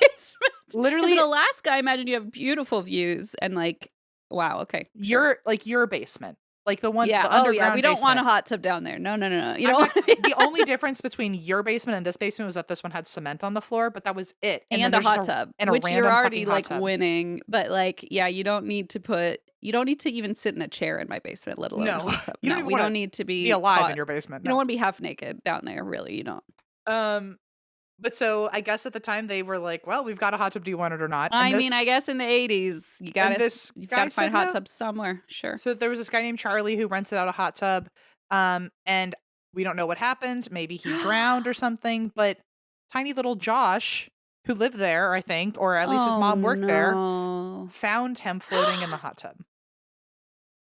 Yikes. Okay, thank God that's not something like, that's scary, like, your parents are like, "Go check on that one guest who's using the hot tub and tell him it's time to go," and it's like, you don't know what you're accidentally putting this Yeah, kid through. yeah.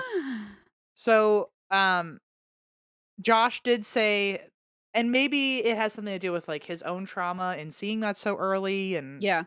thinking about death. Well, Josh said that the basement is now demonic and has heavy poltergeist activity.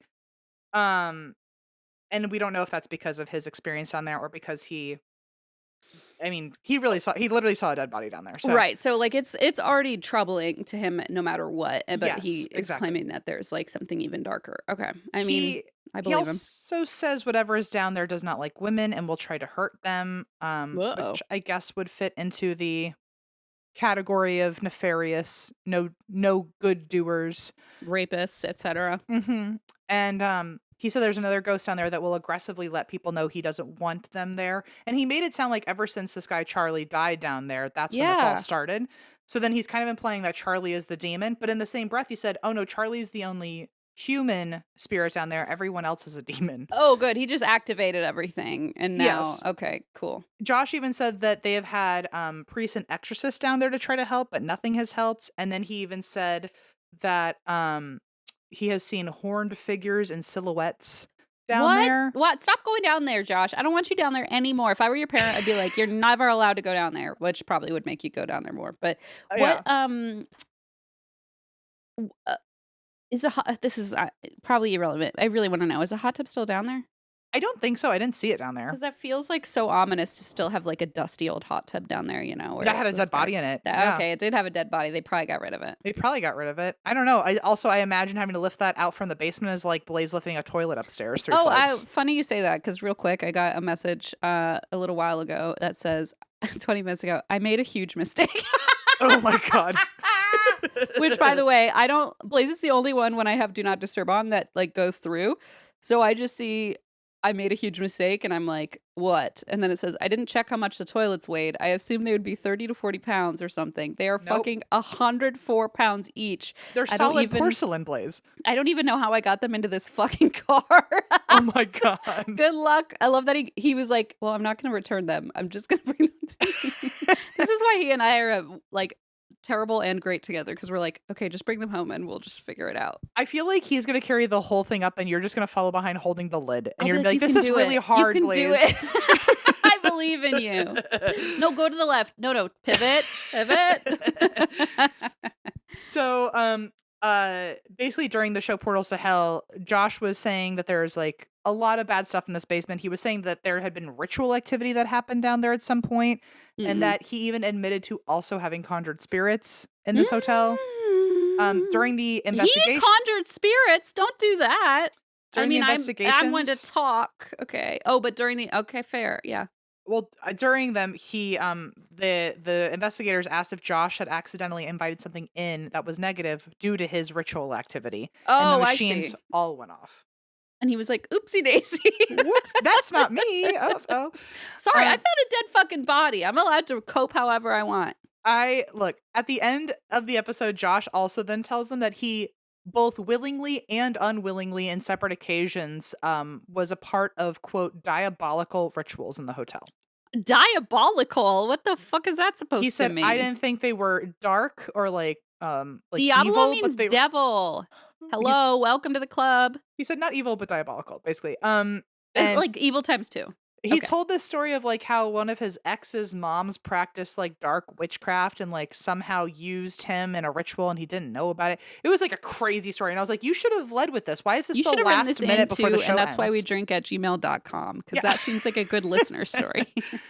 Well, so Yeah, then at the last minute, he's like, I was used in a ritual. like 60 seconds later was the credits. I was like, why are we only They were bringing this up probably now? like, we don't really want to lead with that. It makes you look a little bit like wackadoo. You know what I The mean? the girl at the end, the investigator who was not Jack Osborne, when he was telling this to them, she was like, "Well, that's the last piece of the puzzle we were missing." Yeah, Okay, no, like okay, understood. got it. Checks out.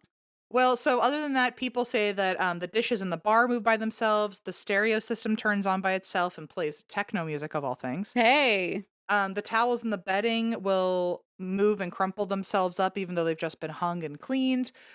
People experience flickering lights, footsteps, orbs, objects moving, shadow figures walking through the building. They'll hear growling. People will wake up at odd hours. In Portal to Hell, both people woke up at 4 a.m. in different rooms to like different Mm. activity going on. Super creepy. People get palpitations. They feel hands crawling up their legs at night. Oh, One woman walked into the bathroom, and when she came back out, she was in a totally different time period and building. It was like she totally okay. warped. I have that like I dream of that happening. Like a split You're like, second of like, like please. when Eva, when the car ran out of gas, and I could hear Eva going, "It's happening, it's It's happening." happening! Exactly. Like, it's happening. It's happening. I mean, oh my God, I would just kill for that. I could see you going, "It's happening." It's happening. If It's we happening. went It's into a happening. haunted house together and you walked out and you looked like you were in a trance and you were just chanting, "It's happening," I would know exactly what's happening You'd to be you. like, film this, Eva, right I'd be now. like, "We're not even. I'm not even gonna stop it from happening Yeah, yeah, because I yeah. need We you to know tell what's me what later." actually, you'd be like, it's happening. Eva, it's happening. Everyone's just saying it together like a And ritual. Eva's like, we ran out of gas again? So the last thing I'm going to say is a quote of what I think is the creepiest thing that's happened here. On one article I saw someone say, a former employee who worked in the basement once saw a man walking around down there alone, and she turned to look at the monitor, and his face was suddenly right in front of the security camera, Like a horror movie. like a horror movie. No. That's the last thing of it. So sorry that was so long, but that is the Alaskan Hotel and Bar Jesus. / Northlander Hotel. Okay, so is this place fancy? Like, I feel like if USA Today is calling it like the best hotel to stay in, is it like it's not fancy? It's not like super fancy. I mean, the hot tub in the basement didn't scream fancy to me, No, but it's not. I think that's the vibe you should run with when you think about the rest of the hotel. got it. Oh, you froze. Oh no. Yeah, you Wait. froze too. Yes, you froze. Can you see me? Am I moving? Oh, you're Yeah, good now. but it's like 5 seconds late.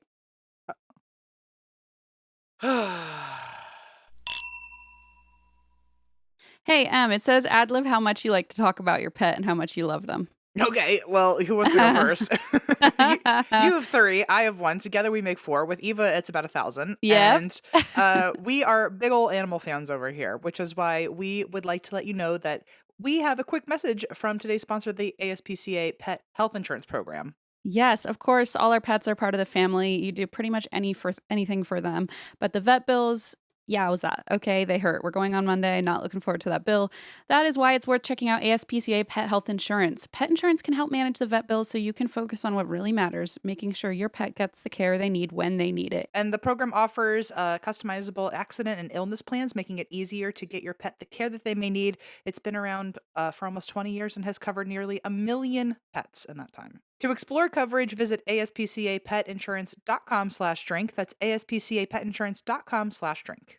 Eligibility restrictions apply. Visit aspcapetinsurance.com/Amazon terms for more info. This is a paid advertisement. Insurance is underwritten by either Independence American Insurance Company or United States Fire Insurance Company and produced by PTZ Insurance Agency Limited. The ASPCA is not an insurer and is not engaged in the business of insurance.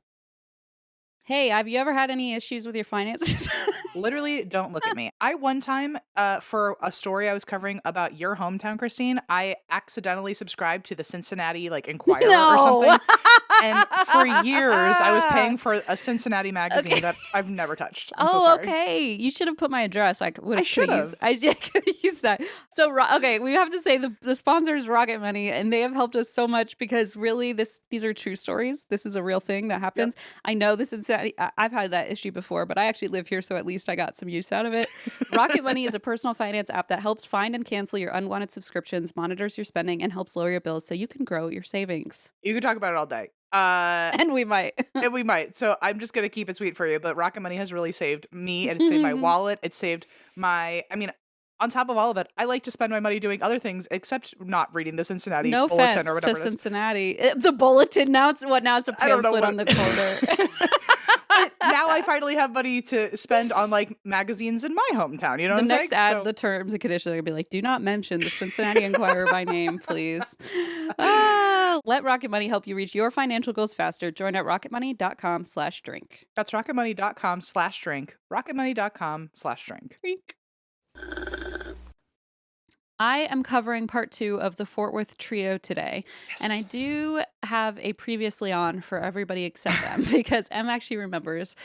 Uh, Very I excited. barely remember, the world probably barely remembers. So I'm gonna read you like a little previously on, and then we'll get back to the case. So previously on, and that's what I drink last week. By the way, you should probably go listen to it because it probably still won't make sense if you're starting here.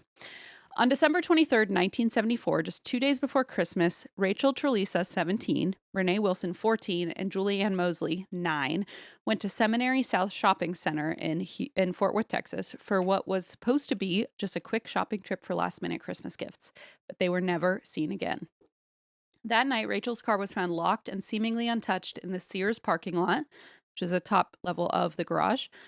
Police initially assumed the girls were runaways, despite the fact that this was an impromptu trip. They'd left behind the car and new clothing, and there was this random 9-year-old that wasn't supposed to be even on the mall shopping trip. The next morning, a handwritten letter appeared in Rachel's mailbox addressed to her husband. In what seemed to be Rachel's handwriting, it claimed the girls had gone to Houston, and the letter raised immediate questions. First of all, it came the morning after. It was Christmas Eve morning, and Hmm. they disappeared the evening before. So it was already like, how did that happen? Um, it appeared in Rachel's handwriting, but the zip code was blurred and the 3 was backwards, which was strange. Right. It formally addressed her husband Tommy as Thomas A. Trelisa, which she almost never used. The envelope was written in pencil, and the note inside was written in pen. And the spot where she wrote her name, Rachel, somebody had gone back over and fixed the last letter, which had been written as an E and was fixed to an L. So it originally had 2 E's, and then somebody kind of wrote over it and wrote an L. So just some like strange things. In the days that followed, the families endured all sorts of bullying and pranks, false sightings, cruel prank calls. One moment that still haunts the case, which was January 7th, Julie's mother, the 9-year-old's mother, answered the phone and heard a little girl say mama. And she has always believed that was her daughter. Forgot about that. It's horrible. With no physical evidence and no clear suspects, the Fort Worth trio vanished and was never seen again. And to this day, people are like pulling their hair out trying to figure out what is going on here. Hmm. So for part 2, I'm going to start with dynamics a little closer to home. Let's talk about Rachel's husband, Tommy, because of course people immediately side-eye the husband in every case, let alone when a 17-year-old girl is married to a 22-year-old. Who And has already been divorced with a kid, right? correct, divorced with a kid, and we'll get to it, but there's even more drama. Yes. So Okay. I don't know. Maybe I didn't mention it last week. Tommy, who was 22, Rachel 17, they'd been married only 6 months when she disappeared. He had put in $1,000 of reward money when Rachel disappeared, but then retracted it a few months later. Then in April of the following year, so 15 months after her disappearance, he filed for divorce from Rachel, which struck many as a little bit jarring, given that she was still missing and not declared dead. Hmm. That decision prompted people to take a closer look at Tommy's personal history, and people found a pattern that some have like kind of clung on to as proof, and others have said it's just like bad judgment from a young guy. Okay. But I'll give you the timeline. So in 1971, 3 years before Rachel vanished, when he was 19, Tommy married Shauna Ford, and like you said, had a son, Hmm. Sean. In April of 1974, Tommy filed for divorce from Shauna, and just 43 days later, he married our girl Rachel. But what complicates the timeline is that during that 43-day period where he divorced his first wife and married Rachel, he Hmm. was engaged to another woman. Oh. But not just any woman. He had been engaged to Rachel's older sister, Deborah, Oh. who That's not funny. Wow. lived with them at the time of Rachel's disappearance. Like, No, you didn't mention any of this last week, and okay, I so clearly I remember didn't, you. because you would have remembered. Yeah. I remember you specifically saying at I the think I end, intentionally. I'm going to next week discuss Tommy and maybe how Deborah's involved. Yes. Okay. So So I made sure not to bring it up because it is a fucking excellent storytelling, doozy. Christine. But like, what the fuck? But so, okay. So when you talk to Deborah about it, she basically has said and claimed, and I want to give her all the credit and independence she deserves saying this, but she said it was just like like a little casual thing. Like, we were together, we got engaged, but not really. Like, it was sort of like the What a mess. 70s. Like, maybe he just wanted to sleep with these girls. I don't know. People have thrown out different reasonings why he's engaged to all these girls, but it is a little bit troubling that, like, she lived with her sister and her sister's new husband when her sister's new husband was her ex-fiance Yeah, when did this only 40 days ago or when whatever. did this 20. begin? Like, was he sleeping with both Yeah. of them at the same time? Was So there's anyone been jealous? so much speculation, and like, we don't know, which of course sucks, but like, people have their opinions, right? And they're going to Mhm. have their opinions. But yeah, we don't know. We have heard that Rachel and her sister were in some uh company that may have been like more dangerous than the company the other girls kept, so maybe Rachel was the target of this. We don't really know. But Okay. we do know that Tommy had kind of like, at best, an unstable kind of history with relationships. Um so he married Rachel 43 days after filing from the mother of his child, Shauna, but in between that was engaged to Rachel's older sister. But that's like it's not just hooking up with Deborah and then hooking up with Rachel. Like that's already messed up. But it might be because it's the 70s, you know? So, like, maybe in their Sure. heads, they were like, "We're engaged, that's why we can do it." And then, like, maybe it was like, "Okay, we don't really actually wanna get married, we just wanted to have like, some people have Sure. posited that, and I'm like, I could see that, but still, it's still fucking weird to, like, It's live with still your weird. sister's new husband. I mean, it's a I like lot. no matter how chill these sisters are with each other Mhm. and each other's sex lives, there has to be at least one moment of a lick of insecurity from Deborah when he has seen the other sister going down the hall and all of a sudden now wants to hook up with that one and And not now they're you. getting married. And now they're Yeah. getting married. So like she was worth it and not you. That would be like the first obvious I mean, thing that and, someone like, could she feel. claims they had no hard feelings, they broke up, she was in a different relationship at this point, so, like, Hmm. Okay. but, like, it on the But only a surface month ago, I would still think about it. Maybe I'm just putting on my the own brain on surface, it. though, it doesn't look good because on the surface, all of us are like, "Whoa, whoa, whoa, whoa, whoa," and, like, yeah, maybe they're the 2 sisters in the world who don't have any beef over this, and they just would never, but, like, Sure. most people, I think, would have at least passing thoughts or insecurities or whatever it might be, some sort of Yeah. emotional reaction to this. I don't know, but I don't wanna, like, Sure. everyone claims no, right? But, like, a lot of people are like, "Well, this is still a little strange." 100%. So, anyway, on that note, he had not just been engaged to any woman. He had been engaged to Rachel's older sister, Deborah, and at the time of Rachel's disappearance, 3 of them were roommates. They lived together. I know it's Good. messy. It's It's messy. not good. It's not a Mm, good look. mm-mm. You did such an excellent job of not telling us this last week I because sort of feel like I should have, though, because I feel like now this is kind of I should have, like, no, given it my as the climax. my judgment would have been totally skewed last week. So Mm. Interesting. Okay. So some people point to Tommy's relationship timeline. About 15 months after Rachel vanished, now we're going forward in time, Mhm. Tommy finalized his divorce from her, which seemed like relatively soon to some people, especially because he filed his divorce in April, and then that December, so about 2 years after his wife disappeared, he married another 17-year-old. This time her name is Josephine Beck. This guy won't quit. I know, and they also got divorced by June of 1978. Can you So, imagine like, being 25 and having 3 divorces? I know. Like, stop. Just stop having He's lucky just he only has getting. one fucking kid out of all those marriages. Like, this I is messy, know. Oh my really. And, like, god. if your second wife disappeared, I'm not blaming him at all. I actually don't think he's involved. But, like, to have, like, this many. I mean, it's messy, dude. Just date them. Like, just stop marrying them. I mean, I Why don't are you know. I doing don't know this? if that was an. I know. I mean, So, whatever. I know. It's hard to say because, like, it's the 70s, it's Texas. I don't fucking know. I don't really have cultural Understanding. understanding, So that yeah, yeah. of this. So whatever. People argue on it about it online. People, like, I swear to God, I found arguments for everything. It was like, it was the 70s. The post office delivered everything by the same night. And then, like, I saw post like, no, in the 70s, the post office was slow as hell, especially during Christmas, and like things would arrive 3 weeks late. So like the letter that got delivered to their mailbox couldn't have been. But it's like then somebody says, I lived in Texas in the 70s and like stuff was delivered overnight all the time. And it's like, who the fuck am I supposed to believe anymore? You know, like it just feels like Yeah, it's everybody has a differing opinion on how things were yeah, and that's what too was much. normal.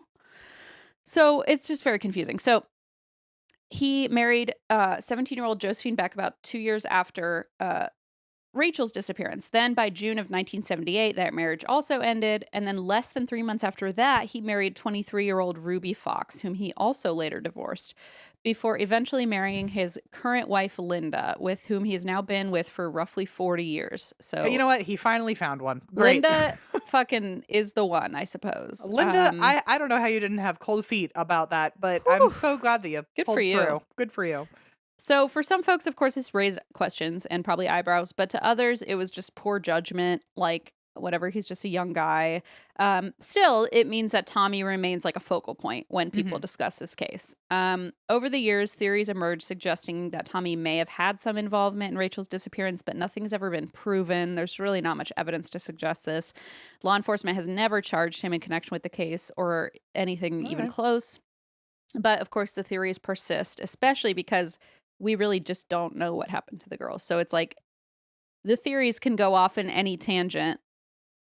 Abduction, serial killer, the husband Yeah, did it. You could could be go anything. the sister had something. I mean, you could go in every direction and just go because there really is no verifiable proof of anything.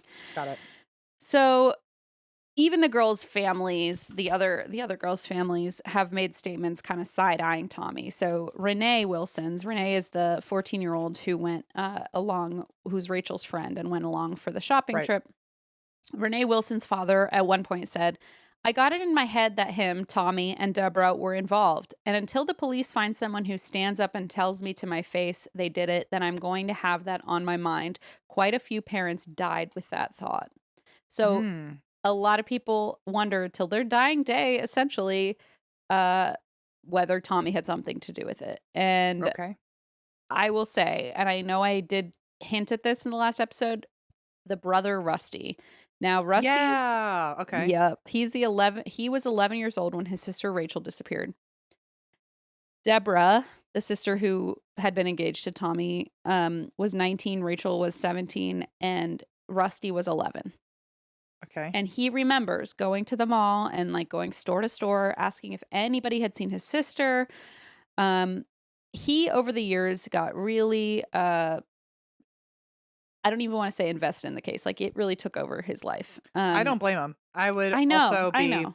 losing my mind. And especially like at age 11, you feel so helpless, right? And then like you get older and you want to bring closure to your parents or to yourself or to I mean, it's got to be just A like nightmare. a nightmarish draw. Yeah. So he connected with this PI who had kind of taken on the case pro bono. Wasn't really asked to, I don't think. He just kind of like decided to pursue it. His name was Dan James. And remember, I talked about a PI from last week, or in last week's episode, Yeah. who passed away from a ruled suicide, and his entire library of evidence had been burned. Just all his Yes. Yeah. research had been burned. Totally forgot about that. So we have a different PI here. This is Dan James. And Dan, according to Rusty's sister, Deborah, Dan James kind of infiltrated Rusty's head with all these ideas that were, according to her, patently ridiculous. He basically, or she basically accuses PI of putting all these ideas in Rusty's head and, you know, that Rusty's vulnerable and he fell for all these ideas. The ideas being not only that Tommy may have had something to do with it, but that Deborah herself may have been involved as well, or Mhm. at least known more than she let on. And as you can imagine, this created like a huge rift in the family, especially the Oh yeah. mother just felt like already she lost her daughter, and now her son and daughter are like, you know, at odds, and he thinks she had something to do with it. I mean, it was just a lot of heartache. Mhm. Rusty's fixation shaped most of his adult life. In one Fort Worth weekly profile, which was like very extensive, very well done, his sister's disappearance is described as something that has consumed him entirely. He even wrote a song for Rachel titled In Memory of You. And I'm going to read you two lines from this song. The lyrics read, "You weren't just my sister, you were my best friend. You taught me my first guitar chords with your guiding hands." Now, Deborah stood up for herself in a written rebuttal, also in the same piece, that rejected his entire version of events and Oh, insisted his obsession with the case had torn the family apart. She said, quote, "Rachel didn't teach you to play guitar. I did. She didn't even know how to play guitar. You have an uncontrollable need for things to be the way you need them to be, not the way they were." End quote. whoa. So she is like, fuck off. You're putting me in the center of this. I know you're hurting, but like, I didn't have anything to do with it. I'm hurting too. You're tearing the family apart, blaming me for this.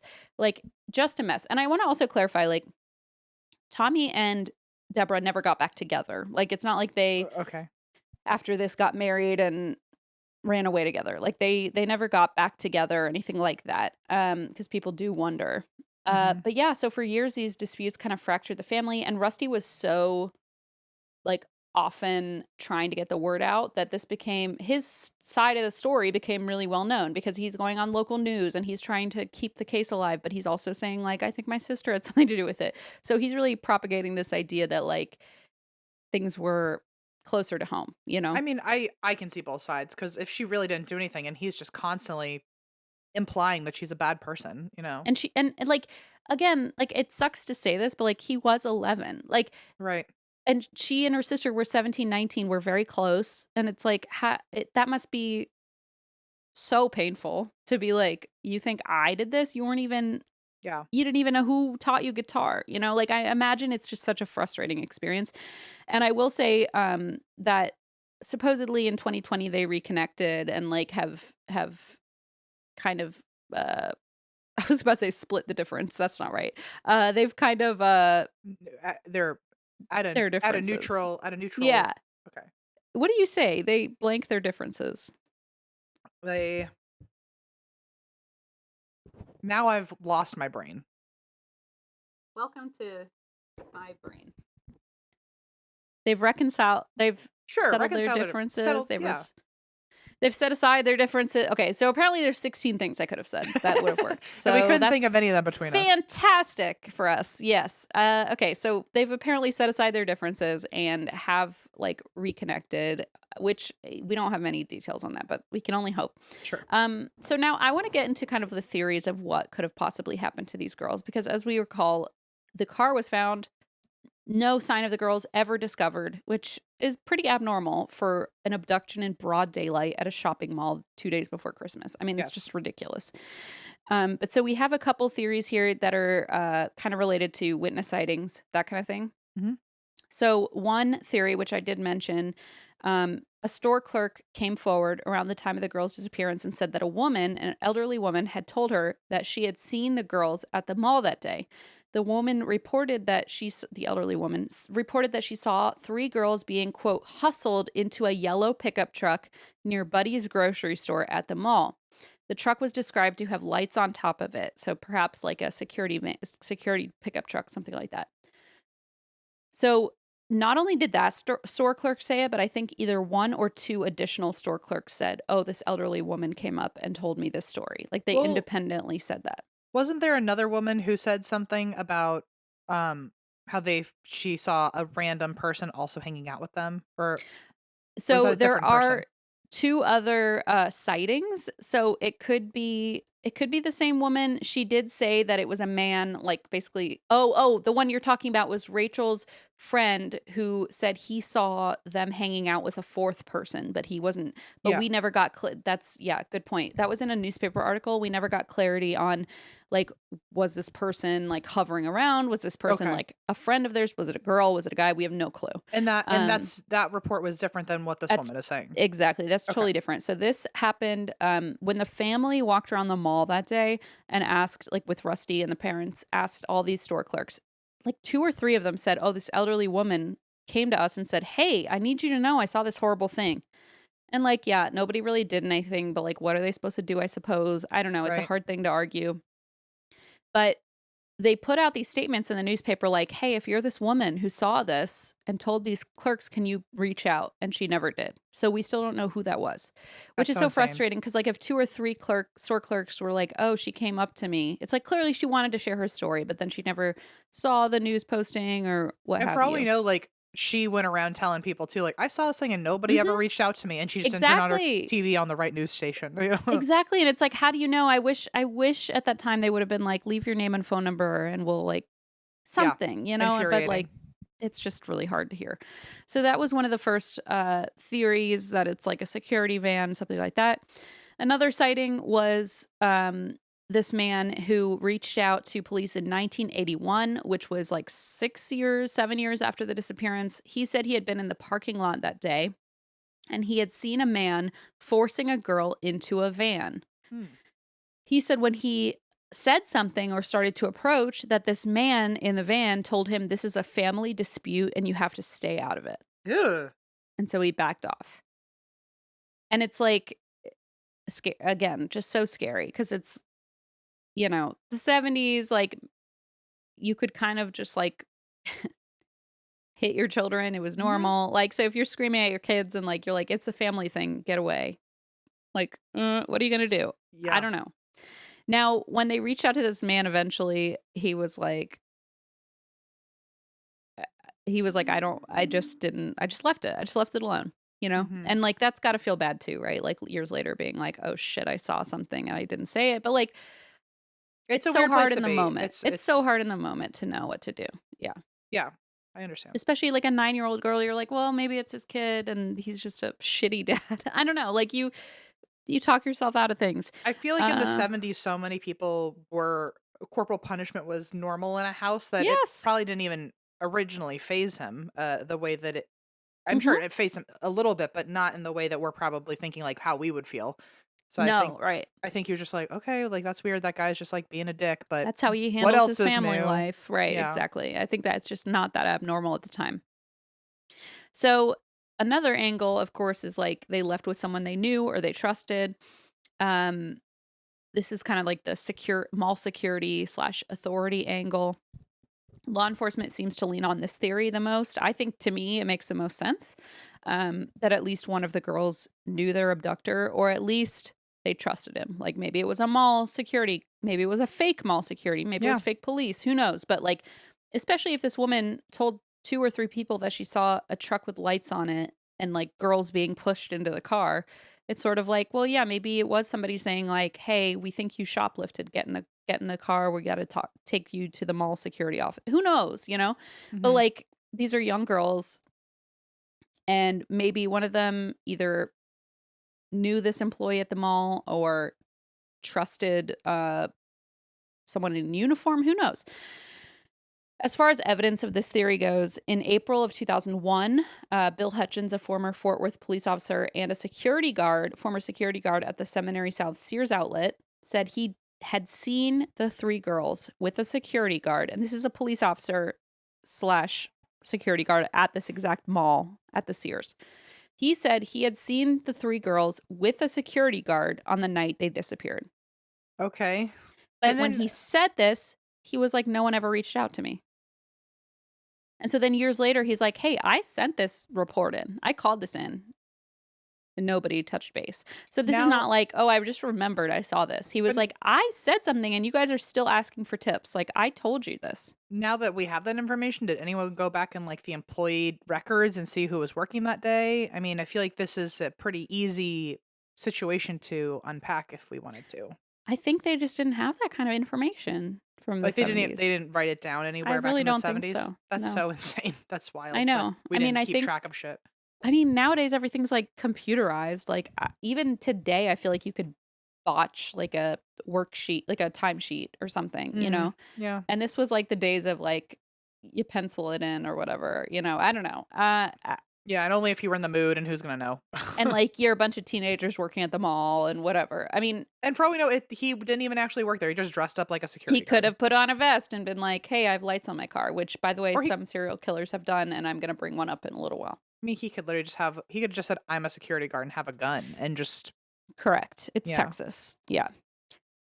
So Now, another uncomfortable avenue of speculation that I want to bring up involves Rachel and Deborah's father because his name was Cotton and he was very abusive. According to Rusty, the little brother, the girls were afraid of him, and Rusty has alleged, quote, he was very abusive to the girls, his sisters. I'd seen him whip Deborah so hard that she had blood running down her legs. So, like, Hmm. this is a very abusive man. Um, Holy shit. Yes, Rachel and Deborah were very afraid of him. Their mother says the same thing, even though their mother has protected this man her whole life. But essentially, the girls were terrified of him, which does, like, even though I'm not saying this guy had anything to do with the disappearance, but I do want to add it as context to, like, why Rachel and Deborah may have lived together and why, like, why maybe they got married so young to get out of the house and Hmm. leave their father's house. Do you know what I mean? So, like, Yeah. maybe the context is just like, oh, Rachel and Deborah both just wanted to get out of the house. So they got engaged, got married, moved out to get away. And, so that's just important context. I think he died of cancer pretty shortly after the disappearance. So, he was already sick by the time she disappeared, and nobody really thinks he, like, had anything to do with it, but it just gives good context to, like, why they might be running away from something, you know? Sure. Yeah. So, now we gotta go to the serial killer angle because it's the 1970s, it's Yeah. Texas, I like it's how we keep saying young it's the women. 70s, it's the 70s. It's like, well, yeah, so there's serial Serial killers. They are a killers! very valid theory. Jesus, I mean, these people, it's like What was going the on? Have you ever done the psychology of why the 70s was so such a heightened time? I have thought about it and I've heard a few theories, and I don't know because I haven't done my own research into it, but I have heard either you or somebody, maybe it was my brother, it was somebody who is full of fun facts. So it was either you or my brother, but one of you That's said nice to say. Okay. that, like, it could have been the lead paint. It could have Like been. there Oh, I there was have. a period, I think you might have told me, there was a period where, like, lead paint was so common that it, like, potentially influenced an entire generation of It young men. could have been him. I usually use that as a reason why boomers piss me off, and I'm like, they ate Oh, a lot of okay. lead Maybe paint. that was it. Maybe I just invented it. Like, I was like, "Oh, okay, also That's serial killers." That's a much more reasonable thing. No, usually if all of a sudden I'm saying something and it's not clicking with like an adult in my life, I'm like, Uh-huh. is this like the lead paint The stare? lead paint talking. Like, Yeah. I'm Yeah, sorry. yeah, I know yeah. that's like so mean to say, but also there was a lot of lead paint going on, and I gotta say, I can't sit here and pretend like it probably didn't affect them. listen, I just learned about, like, some sort of toxicity to some metal, and I'm like, I don't fucking know anymore, okay? I mean, well, one day the kids younger than us, they're gonna blame us like having a microplastic stare. Like I don't Oh, know. for Like real. so I No, we're can't gonna blame have them. they're all psychopaths because they ate so many Lunchables. Yeah, probably. I okay, so well, my thought was originally my guess or what I was thinking you might say is because so many parents of them were like like just a war. Just gonna put that as a blanket statement. They were. I feel like they all were somehow affiliated with the military and maybe all had some sort of Oh. like PTSD because it was less addressed back Oh, then, I and mean, so it was a big time, especially for young men, like, their dads being, like, having shell shock, having World War II. yes. Yeah, so I feel like maybe Yes. they were just the collateral damage when Yes. men came home and had That's another PTSD. very big theory, and so I think the lead paint one is more of, like, kind of a joke, not maybe not a jokey thing, but A almost like sad a reality that about other yes, things. yes. Sort of like, let's just throw that on top, but I think you're right about, they say, like, each generation has their own, like, we are, like, the bright-eyed optimists who are just, like, fucking running into walls over and over, and, like, the Gen Z is like, "Fuck all of you, you're all wrong and Yeah. stupid," and, like, it just feels like every generation has, like, this reaction, understandably, to their previous predecessors, and so, yeah, it could be I bet you there are plenty of dissertations and things. I would love to cover that, though. I might look into that because it's fascinating, um, I feel like and it's lead is true. 1% of the problem at least. I It's mean, not right, exactly. Like 0%. maybe it just like cherry on top, Yes. like just a little sprinkle of lead on top. If you ever come up Um, with the official like professional medical diagnosis. reasoning for why there are so many serial killers, I would love to hear the what other people think because I don't know the answer, but I'm curious. And also like you hear about this triad, right? You hear like bedwetting, which I think a lot of that has to do with like I mean, I don't know. I'm no psychiatrist, I'm no doctor of anything, but like you hear bedwetting, you hear like harming animals, you hear mhm. there's a lot of shame Fire. often, fire setting. There's a lot of shame about like especially if it's like, "Oh, I like some boys wanted to look at their mom's underwear and like wear Mhm. them or high heels, and like there was just so much shame around that. There's a lot of that when I read on these guys, and then the other thing, bedwetting. Oh, the head injuries. Yeah. Like the head injuries where it was like, oh, he just fell off, cracked his head open, and they just like laid him down and said, and then he was never the same again. And I'm like, "Oh my god." Like, not Yeah. that I'm saying, like, I mean, maybe head injuries, I haven't looked at the statistics, but I feel like the head injuries back then, they would just, like, swing off a cliff, hit their Yeah. head, and be like, "Just go to bed," I feel you like know? there's if there's a Venn diagram between head injuries and serial killers, there's at least a little It's gotta be sliver. a crossover, and it's like, "Here, just sniff this lead, it'll make you feel better." You know? It's like, "What are you doing?" I interesting. Yeah. And this is me again, absolutely just fucking guessing here, but I feel like a lot of the early signs seem to also be like children with some sort of like sexual interest early on, which makes me Correct. wonder if they were abused. There's a lot of Um, shame and a lot, and that, yes, that can go hand in hand with abuse, that can go hand in hand with, like, interests that aren't, like, the norm, quote, unquote, or, yeah, like, getting caught with, like, interests that are not the norm and getting, like, beaten sure. for it or ashamed for it, for sure. But I feel like a lot of kids who were abused, in this case, I mean physically or sexually or whatever. Um, I feel like it just was easier to get away with back then because Oh, there yeah. wasn't really CPS. I think culturally there was a lot more religious shame, or at least a lot. It was more of a blanket across the I think there was just community shame that more in everything general. Yeah. purity and all this Yeah. stuff, and um, we hadn't known about like a lot of ways that children are Well, getting and then you have, abused, like, and boys trying, like, you want your boys to be boys, but then it's like, yes, "Oh, well, but their father was in the war and has this horrible shell shock and has this, like, CPTSD or whatever." like the social expectations were Totally. kept them from being able Impossible. to investigate it themselves and be curious Exactly. and There're just so many things. I think it's probably, like, the most complex, like, just situation. yeah. But it's true. There's a serial killer angle because it's the '70s, it's Texas, and, here are some of the people, because, of course, there are multiple people that people point to and say, "This could be the person involved," and they could be. Any of these could be. So, some of the serial killer repeat offender names that tend to come up on places like Reddit and Web Sleuths. We've got Kenneth Granville, who was active in the '70s from 1974 to 1975. And to give you an idea, like this took place in 1974, so this would have been right in the time frame. He was an American serial killer who was responsible for sexually motivated murders of 7 people in Fort Worth from Hmm. 1974 to 1975, most notably the mass murder of 3 women and 2 children. He was executed in 1996. But that's all we know. Like, it's not like we have any clue that it could have been this guy, right? Like, it's just like, Wow. oh, he happened to be there during this time. I mean, that's a good theory. Yeah, but guess what? I've got like 3 more. And Oh, it's like, oh, all of them could easily be the right. match, you know? Yeah. Which is like, holy shit. I'm not bringing all of them, but here's another one. Glenn Samuel McCurley Jr. This is the man responsible for Carla Walker's murder, and I have not covered this one, but I do want to at some point. Also, very sad. Carla Walker was kidnapped from a Fort Worth parking lot in February of 1974. And remember, this occurred in December of 1974. So just a few Okay. months later in Fort Worth. She was murdered. The method, like a teenager being taken from a public parking lot, a blonde young teenager, is the kind of parallel that people see here between the Fort Worth trio and Carla Walker's case. McCurley was ultimately identified decades later via DNA and arrested and charged. But, like, again, this is just somebody who had done something in the area at that time. Yeah, and it's anyone's guess. Yeah. It could be anybody. And some other Texas serial killers active during this time: Henry Lee Lucas and Otis Toole, and they mostly they whatever, they're prolific. I covered them at some point.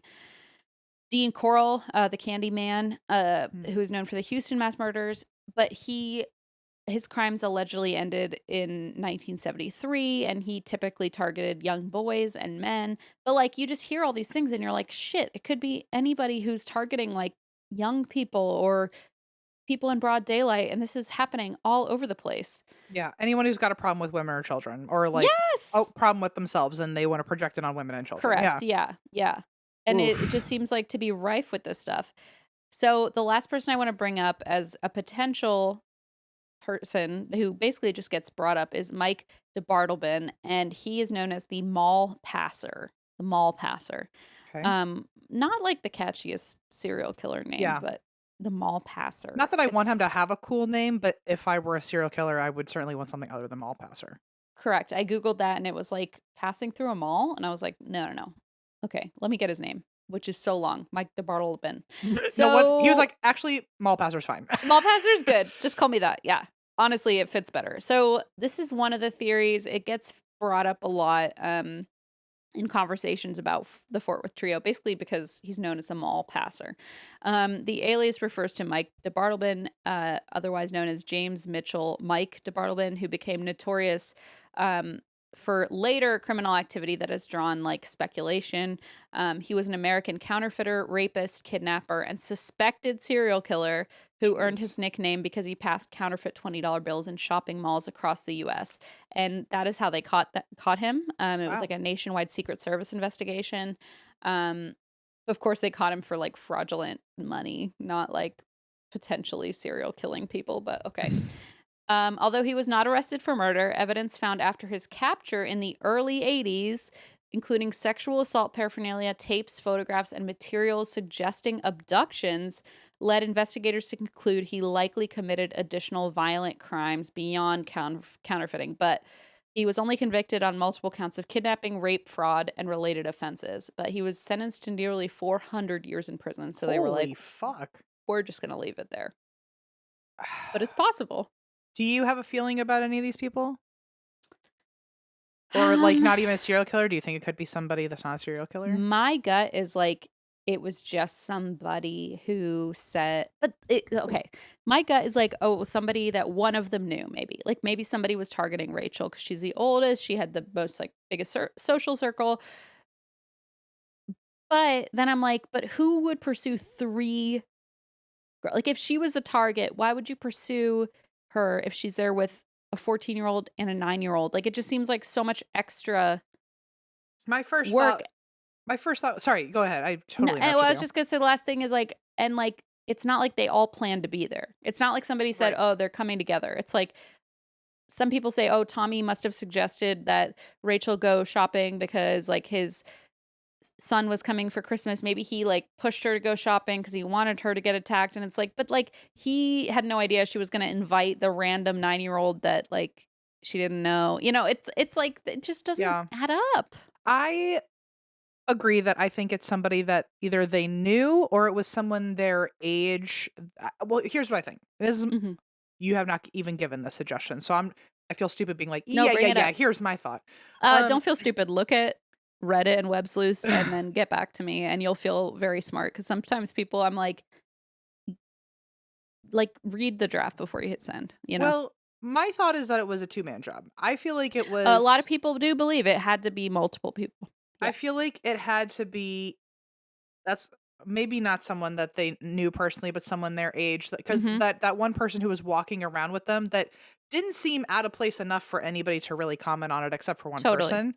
And when It they said, "Oh, they seemed like they were with someone," it's not like they were with this creepy yeah. old man with a knife. It's like, "Oh, they were just with a friend or somebody in their s- group." They would have noticed if it was a person who didn't look their age or looked different than them in some way. So I have to imagine it was a high schooler or a younger person playing a high schooler to like, oh, let's all be friends and shop together. Or maybe it was a guy who was pretending to hit on one of them from Okay, another so school. I wanna throw this in there. There was an employee at the mall Hmm. who was known for collecting applications. He worked at the mall and he was known for collecting applications from young women, young girls, teenage girls who were applying.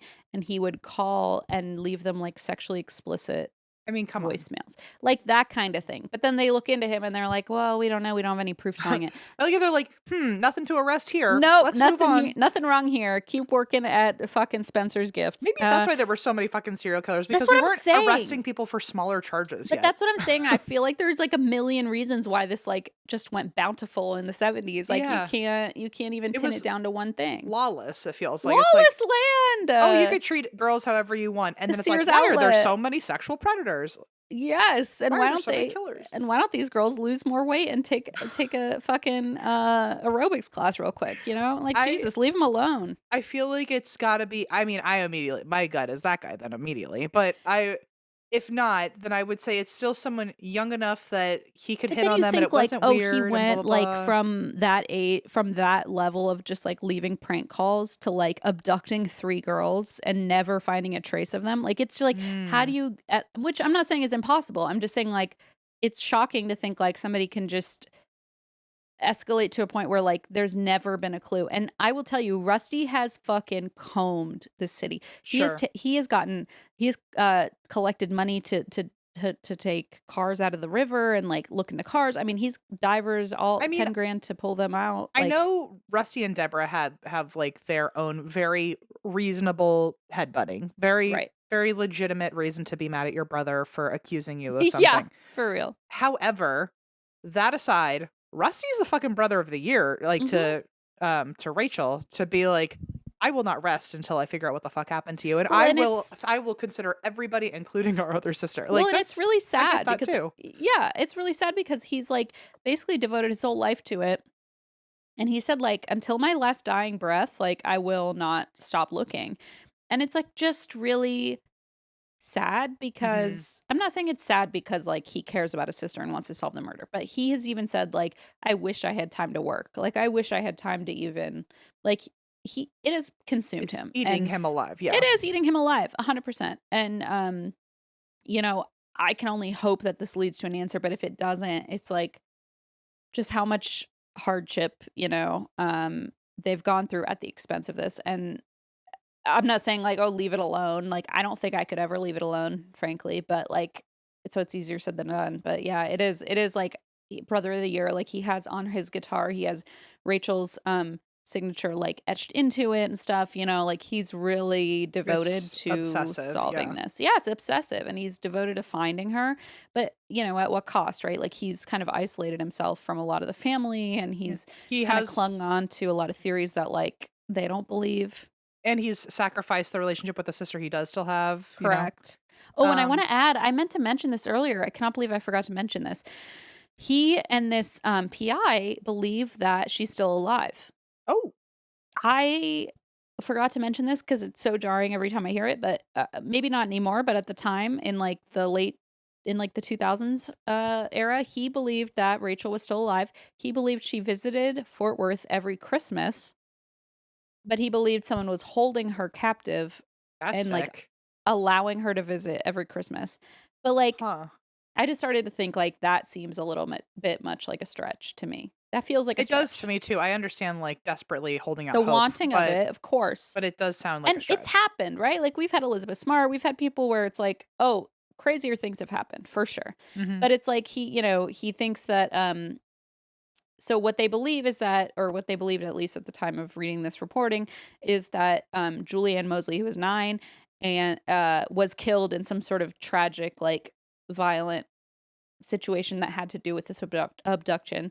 They believe that Renee has been killed since then, but they believe that Rachel is still alive and that she visits every Interesting. Christmas. And so, and then he still has claimed, like, with that, that Tommy and perhaps Deborah have had something to do with it. And Deborah's like, Hmm. what the fuck? No, I don't. So it's Yeah. a very hard thing to kind of parse because you're like, Yeah, it's a there's a fine bold line between, statement. like, wanting to still believe, but also, yeah. Yeah, exactly. Well, I mean, my thought is that some younger guy lured them away, and then someone, maybe a security guard who, maybe someone who got a job there just to work at the mall to scout out people. I think Hmm. I think they work Clearly, it's a together. thing if this one guy's, like, just calling applicants to harass them Yeah. sexually. Maybe the security guard knew about that guy, and then they decided to work together, and so that way the Team guy up. only had to lure them out, and then someone who is okay with being Oh, more violent and aggressive, and I like, believe Renee traffic had them. applied to a job there, or it was one of the girls had applied to a job at that store where this guy, this creepy dude, was working. So it's like he at least Yeah, had I feel like they could have teamed up. If I mean, if there's, let's pretend there's a security guard who's not afraid to drag people out, which people did see. There's a creepy guy who's Mhm. working there. The two of them are going to find each other and at least talk about creepy Yeah. things and how far they're willing to go, and oh, we could work together. I think it was a Who's trafficking your thing. favorite okay, the trafficking is a big theory, and, the sister Deborah has called it white slavery, and people have talked about, like, "What's white slavery?" And I'm like, Mhm. I feel like I studied that in high school. Like, it was called white slavery even when I was, like, in high school. This was a thing. Um, Human trafficking had an unfortunate name of white slavery back in the day because people, I think, were trying to say, like, "Oh, you thought it could just happen to Yeah. people black folks? No. There's white slavery, isn't that shocking?" But, like, the term, at least, I remember it being used as, like, a term for trafficking. Mhm. And so one of the theories that Deborah has is, like, perhaps it was a trafficking scheme or something like that. But then you just wonder, like, what bothers me is that it's 3 girls at the mall, but they weren't planning to be there. It's like Well, that's why I within, think like, it's like, I mean, there's sorry, I keep interrupting you. no, Go ahead. no, I want you to say what you wanna say because I feel like I need someone to, like, Well, explain that to me. I know that there's a lot of trafficking scams or attempts at like grocery stores or things like that, and a lot of time one of the two people that are working together is someone who makes you feel safer. So a lot of times it's a woman or someone your age, and she'll say like, "Can Oh. I forgot my phone and I'm trying to call my boyfriend," and or "Oh, even if it's just like a converse, like they could hand you something. Maybe there's a tracker in it. I don't fucking know. Or they'll follow Well, you to and your you car think and you the feel safer because '70s, it's a girl in your they were car." like, "I'm a photographer." I mean, if men could be like, "I'm a photographer, come model for me," Yeah. like, I a think woman could probably convince you of anything. I think these days I'm not a fucking trafficking expert, but the stories I've heard, at least the ones that are most successful, is that when one person in the plot is a woman, because women Mhm. feel safer with women. So, and usually they're someone who's also been trafficked and now they've been trusted enough to now help with the new recruiting of whatever it is. Right, right. And then they could say like, I don't know, insert anything where you would feel much Yeah, safer if a woman asked and not a man, and then just, like, somehow disarm you. the Yeah, transfer happens where now exactly. or like, oh, there have been ones that have been around here where, it was like 2 years ago now, where a girl was going up to people in, like, Walmart and saying, "There's a guy that's really creepy and he's really freaking me out. Can you walk with me to my car?" And then they're tricking you, and then Like, now you're in holy their car. shit, It's like dude. so unfortunately, you can't fucking trust anybody. But yeah, not good But it's the stuff. '70s. I But it's the mean, not 70s, to so say it but if there again, was like, if there was a guy who was kinda creepy and maybe he was or for what these girls saw, my thought is that maybe he approached them and said, "Oh, one of you applied to the store, right? Oh, well, I'm off right now, but we can all, like, hang out and get to know each other and, like, let's go but to the so do food you think court." they had this, like, so my question is, like, then what happened? Because all 3 girls were never found, and I'm like, that suggests, like, some sort of, like, we got them out of here, we either hid them so well that, like, they were never Yeah. found, or we got them, like, trafficked out of the country, like, I don't know, I In just my wonder, mind, like, how did they do that? I mean, again, this is I'm fully guessing here, but No, no, I'm my curious though, really. I would imagine they were kidnapped to be assaulted by the 2 of them, and then when they were done with them, killed them, or maybe Okay. even knew somebody else and sent them somewhere else, and then it actually did become a trafficking situation versus, like, let's plot together to get those are some cute girls, let's go get them. I don't know. Mhm. I have no fucking idea. It's just so wild to me that, like, 2 days before Christmas, you're just, like, at the mall and you're like, "Oh, perfect, 3 blonde girls that I can, like, erase off the planet immediately," and, like, It's crazy. obviously it happens because it happened, but, like, I think that's why this case is just so, like, shocking because, as police said, "We cannot get out of this parking lot." Like, we have this parking lot, we have the car in the parking lot, we cannot get past the parking lot. We don't know what happened. Yeah.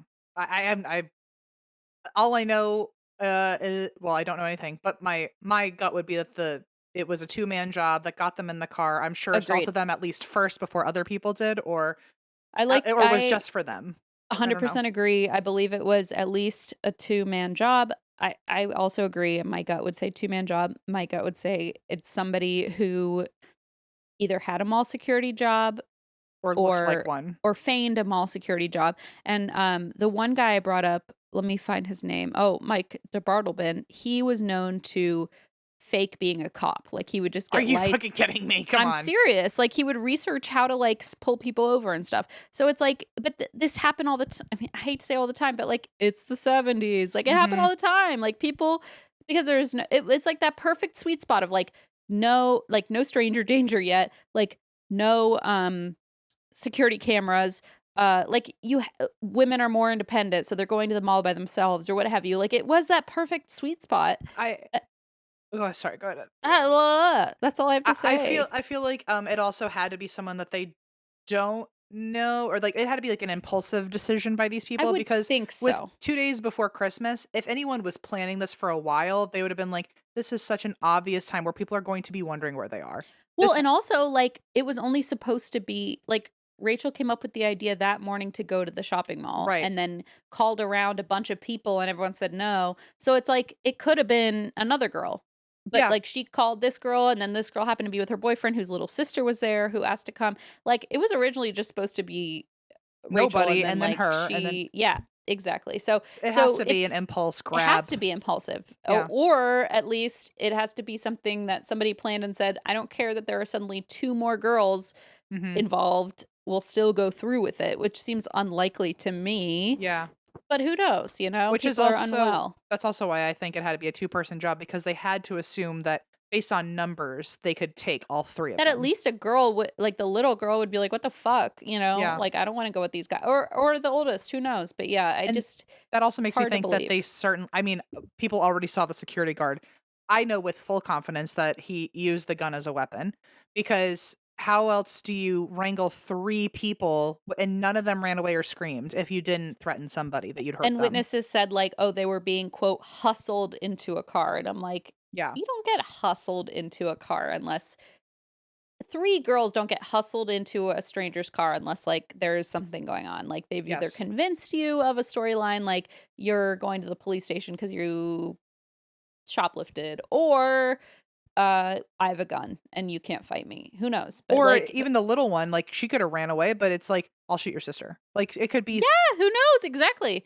And I wonder, like, if that woman, that older woman who saw this, like, if they had found her, I just really wish I would really wish that they had, and obviously it's too late now. I assume she's older, like past, but man, that would have been a good clue because she Yeah. apparently told multiple people, like, I just saw, and she told them that day before they were ever reported missing, like, She I was just like, saw she had a something gut really feeling. weird.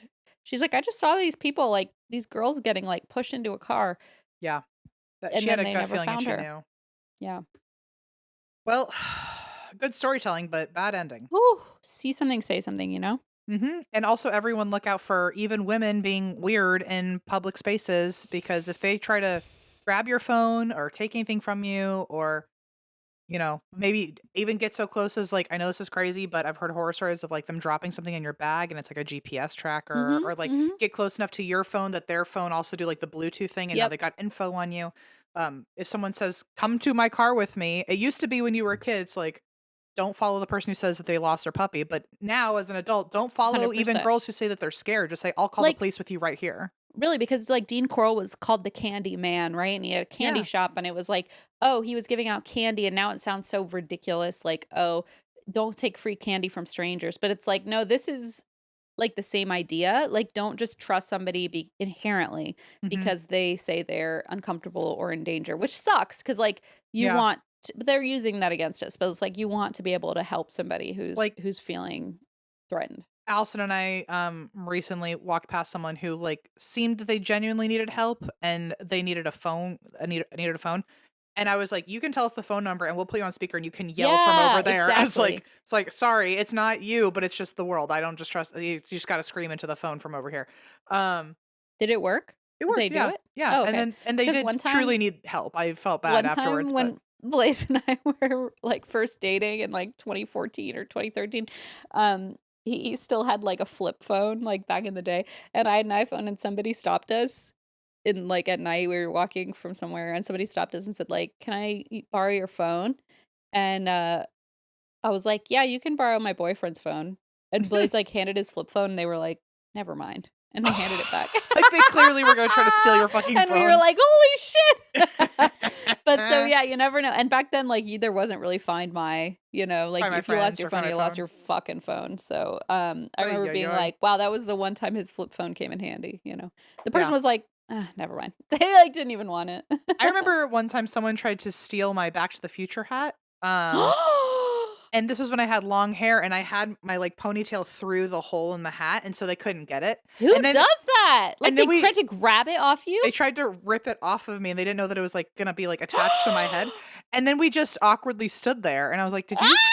I was like, "Did you just try to steal my hat?" And then Yeah, by the way, like look me in the fucking eye and tell me what you just tried to I do. did. I was like, "Did you just try to steal my Yeah. hat?" And then he just ran away. I was Like, like, hello? "That's so weird." Yeah. That was like the time we handed the phone over and he goes, never mind. And we went, so we Yes. all know what you were trying to do here. Did Great. did, Thank did, you. did he stay for a second and you No, he like fucking bolted. okay. Bolted. And we were like, cool. That's Understood. so, and that weirdly so violating, even though like nothing was officially stolen, but it's like to know that you almost fell into it. It's like, And the dumbest part is like, he's like our age. And I was like, this fucking guy, it just like, and you want to believe people when they're like, I'm in trouble. Like, of Yeah. course. And like your gut instinct is like, oh, I'll help. And then this time I remember Blaze going, like, sometimes his fucking dumbass brain, left brain, right brain, whatever it is. He's like, here, use my phone. And the guy goes, no thanks. And Blaze was like, here we go. I mean, My honestly, flip phone that came in handy. makes me feel like I should just have a burner flip phone in case, Just to hand out. just to hand out in case someone needs it. And I'm like, well, if you steal it, it's a burner flip phone. I've It's for fine. sure given people my iPhone. And then my thought is always, well, I have Find My Friends. I'll track it, I guess, if this person runs away. But like Yeah. twice now, it's been somebody who actually just needed to borrow my phone. And I'm like, okay. You know, But it's hard to know. there's a new way now. I don't know how to do it. I need a younger person to teach me how to do like shortcuts, like verbal shortcuts on your phone, because there's something you can program your phone where if you say like my phone's being stolen, as an example, or something. If you say something, then it will trigger your phone to immediately open Find My Friends on all your other devices and take a picture so it sees whoever is. Oh, it's like a text. You could text, my phone just got stolen. And when then they open the text, it'll take a picture of their face and send it to Find My Friends and call the police. It's like, I don't know how they do that, but there's a lot of cool things you can do with shortcuts that I don't know how to do. But I tried to use shortcuts for a while and it annoyed me because it like takes an extra 2 seconds. And right. as I said, a Gemini and I don't have 2 seconds. I don't have time for that. Yeah. Just steal my phone, Well, anyway, thank you for your story. And Oof, it's been a while. I feel like it's been a while for a two-parter, but yeah, I like two-parters. Needed to be done. I like two-parters a lot. Leona's favorite thing, like when we watch her kids' shows, if there's ever part 1, part 2, she fucking freaks out and she's like, "It's a part 1! It's a part 1, Mom!" And I'm like, yay! And it's so funny because I'm like, I don't know what it is about the part 1, part 2, but man, she gets so fucking amped about it. I know what it is. It's that it hasn't ended yet. Like There's still more to and go. then you get more. Yeah. And I'm like, have you heard of movies? Those are long, but nah. She's like me. She just wants TV, TV, TV. That's a nice reminder to be excited about part 1s and part 2s, because when in movie world, I'm like, what do you mean I watched 3 hours of this and it's not even done? Oh, I can't do that with a movie. I don't think she'd ever accept that with a movie. She'd be like, where is it right now? The next big Marvel movie coming out is a part 1, and I'm just like, so Infinity War. You remember my opinion about? I remember. You remember Infinity the whole War. So they have another one of those coming out where it's the part 1 of the next big one. And then I'm going to have to wait a whole year for the second half to come out. I mean, after Wicked, I'm like, this is a lot that they're putting through you mentally, emotionally, spiritually. Wicked made sense because it was literally act 1 and act 2 of a play. Fair enough. At least you could like mentally prepare for that kind of thing. But still, I mean, but also, as much as I just said that, I'm also going to step back immediately because the play itself was 3 hours long. We could have just done act 1 and act 2. True. Sure. But anyway, I saw that fucking play in one fucking afternoon, baby. Yeah, exactly. Saw that for lunch. I saw that for lunch. I saw that for lunch and had a crab salad. It's excellent. You really nailed We've all that one. been there. No, but when the next Avengers movie happens, I'm gonna try to be like Leona and be like, it's just part 1. It's just, but I feel like I'm gonna go, it was only part 1. Seriously, I have to wait. Well, the last time there was a part 1, It ended with every single person dying, and then I had to wait a year to find out how they Super stopped duper. being dead. Man, they've really got you whipped, huh? They're gonna do it again. I can already feel it. So I just like with her at least when it's a part one, it's like part two will happen in 3, 2, 1. Cool, Netflix has started part two. yes, Like yes. there's not like a you have to wait. I don't think she's encountered that yet, and I think it would make her just as absolutely fucking insane as it would make me and Anticipation. you. I Yeah. can't Oh tolerate no, it. no patience. No, no. I sometimes I'm like, I know waiting is hard, and she's like, I hate it. And I'm I like, also hate it. me too. I don't know what to tell you. It sucks. Well, I hope you have fun. Is Blaze still sick, or are you guys good now? No, he's way better, except that Good. he probably can't carry this toilet. But Oh other than yeah. that, yeah, Good luck with the potty. 104 pounds. Is he gonna Wish me expect you to luck. carry that with you? Me? No. Okay. He said Tim has to carry it. And Oh, Tim got back last night from Germany at like 11:30. So wake up, Tim. We have a good job for you. morning. Guten Morgen. It's time to by the way, I just scratched my eyebrow and like picked up my weed vape. I'm like, good morning, Tim. It's time to carry my toilet up the stairs. Is there like a famous Guten Morning song? Because when I was staying with Allison's family, they have a second little house on their property that was where Allison and I stay, but they have like all their like Alexas and everything attached to. Mm-hmm. So in the morning, I woke up to the Alexa in that house blaring Guten Morgen," or whatever the song is. No. Yeah. I don't think I've ever heard that song outside of my father waking me up at age 4 or 5 and then like again at age 16. And the song is Guten Morgen, guten Yes. Morgen, guten Morgen, Sonnenschein. Und du darfst nicht traurig sein. Which means good morning, sunshine. I got that. And you're not allowed to be sad. Yes, you've told us before. I've told this before. I know for you It that goes, feels good morning, like sunshine. You're not allowed to be sad. I Which is like, what? And I mean, traurig means like, I'm crying because I'm sad. It's not like, oh, you're not allowed to be melancholy. It's like, you're not allowed to be sad. You dumb bitch. Wake up. And it's like, okay, good morning. I know for you that feels like you're 4 and probably back in Germany or something, but for me, I feel like I'm right back in South Carolina all of a sudden. But they Good were morning, just sunshine. You're not allowed to be sad. Christmas morning, they were just blaring it because it was obvious that they were saying like, "Wake Okay, up!" but like, so where did they come up with that? Because I've never heard that outside of my own father. Like, even my Allison's mother mom doesn't. speaks German, I think. I know, but like, did she learn that on? Like, I need to talk to her. Like, did she learn that on like an exchange trip? Is this something they play all the time? Is this she speaks very good German. I've spoken to her in German. I just wonder, like, is this a song that like she learned when she lived in Germany? Is this something that also haunted her as a child? Like, I have so No, many questions. She lived in Germany, I think, for a few years when she was an adult. Right. So I'm guessing that's where she learned it, but she certainly like, she's like born in Jersey, so I don't know. I know. what I her have so many childhood questions where situation this is. came from Or because like Delaware or something. there's not a place that I learned that from except from a person screaming it at me in the morning. And it's like it's like one of those things you don't really learn until someone screams it at you in the Well, morning. we've both had that experience now, which is lovely. And I was going to bonding. say, and I feel like now we're bonded in some sick way. I kind of get why the song says "Stop Crying" because it was so early. I was like, And does it make you stop crying? Because it makes me like No. cry more. I'm like, you can't. I'm like, don't tell me what to do. Allison was trying to be nice and like give me like a hug, good morning, and I was like, get the fuck Get the away fuck from me. away. When I try to wake Leona up, by the way, like before school, which we can talk about next episode, but like waking this girl up for preschool, I'm like, I know the pain you're in. Like, I know it and Yeah. I feel it because I'm in it too. And I'd rather die than like Yeah. make you go to school right now. But like, you gotta go to fucking school because Yeah. also I have to go back to bed. Like, I've been up all night because you have been having your moment and puppy didn't go to puppy school, right? Or whatever. And like, it's just been a long day. But like, oh my God. Not the Oh my best God. parenting on my end or on my mom's end, but once I got into a college, I would just wake up and I'd tell my mom, like, I'm not going. I'm too tired. And she'd go, That's not happening. whatever. Oh, like in high school, you were like, In I'm high done. school. I'm not going.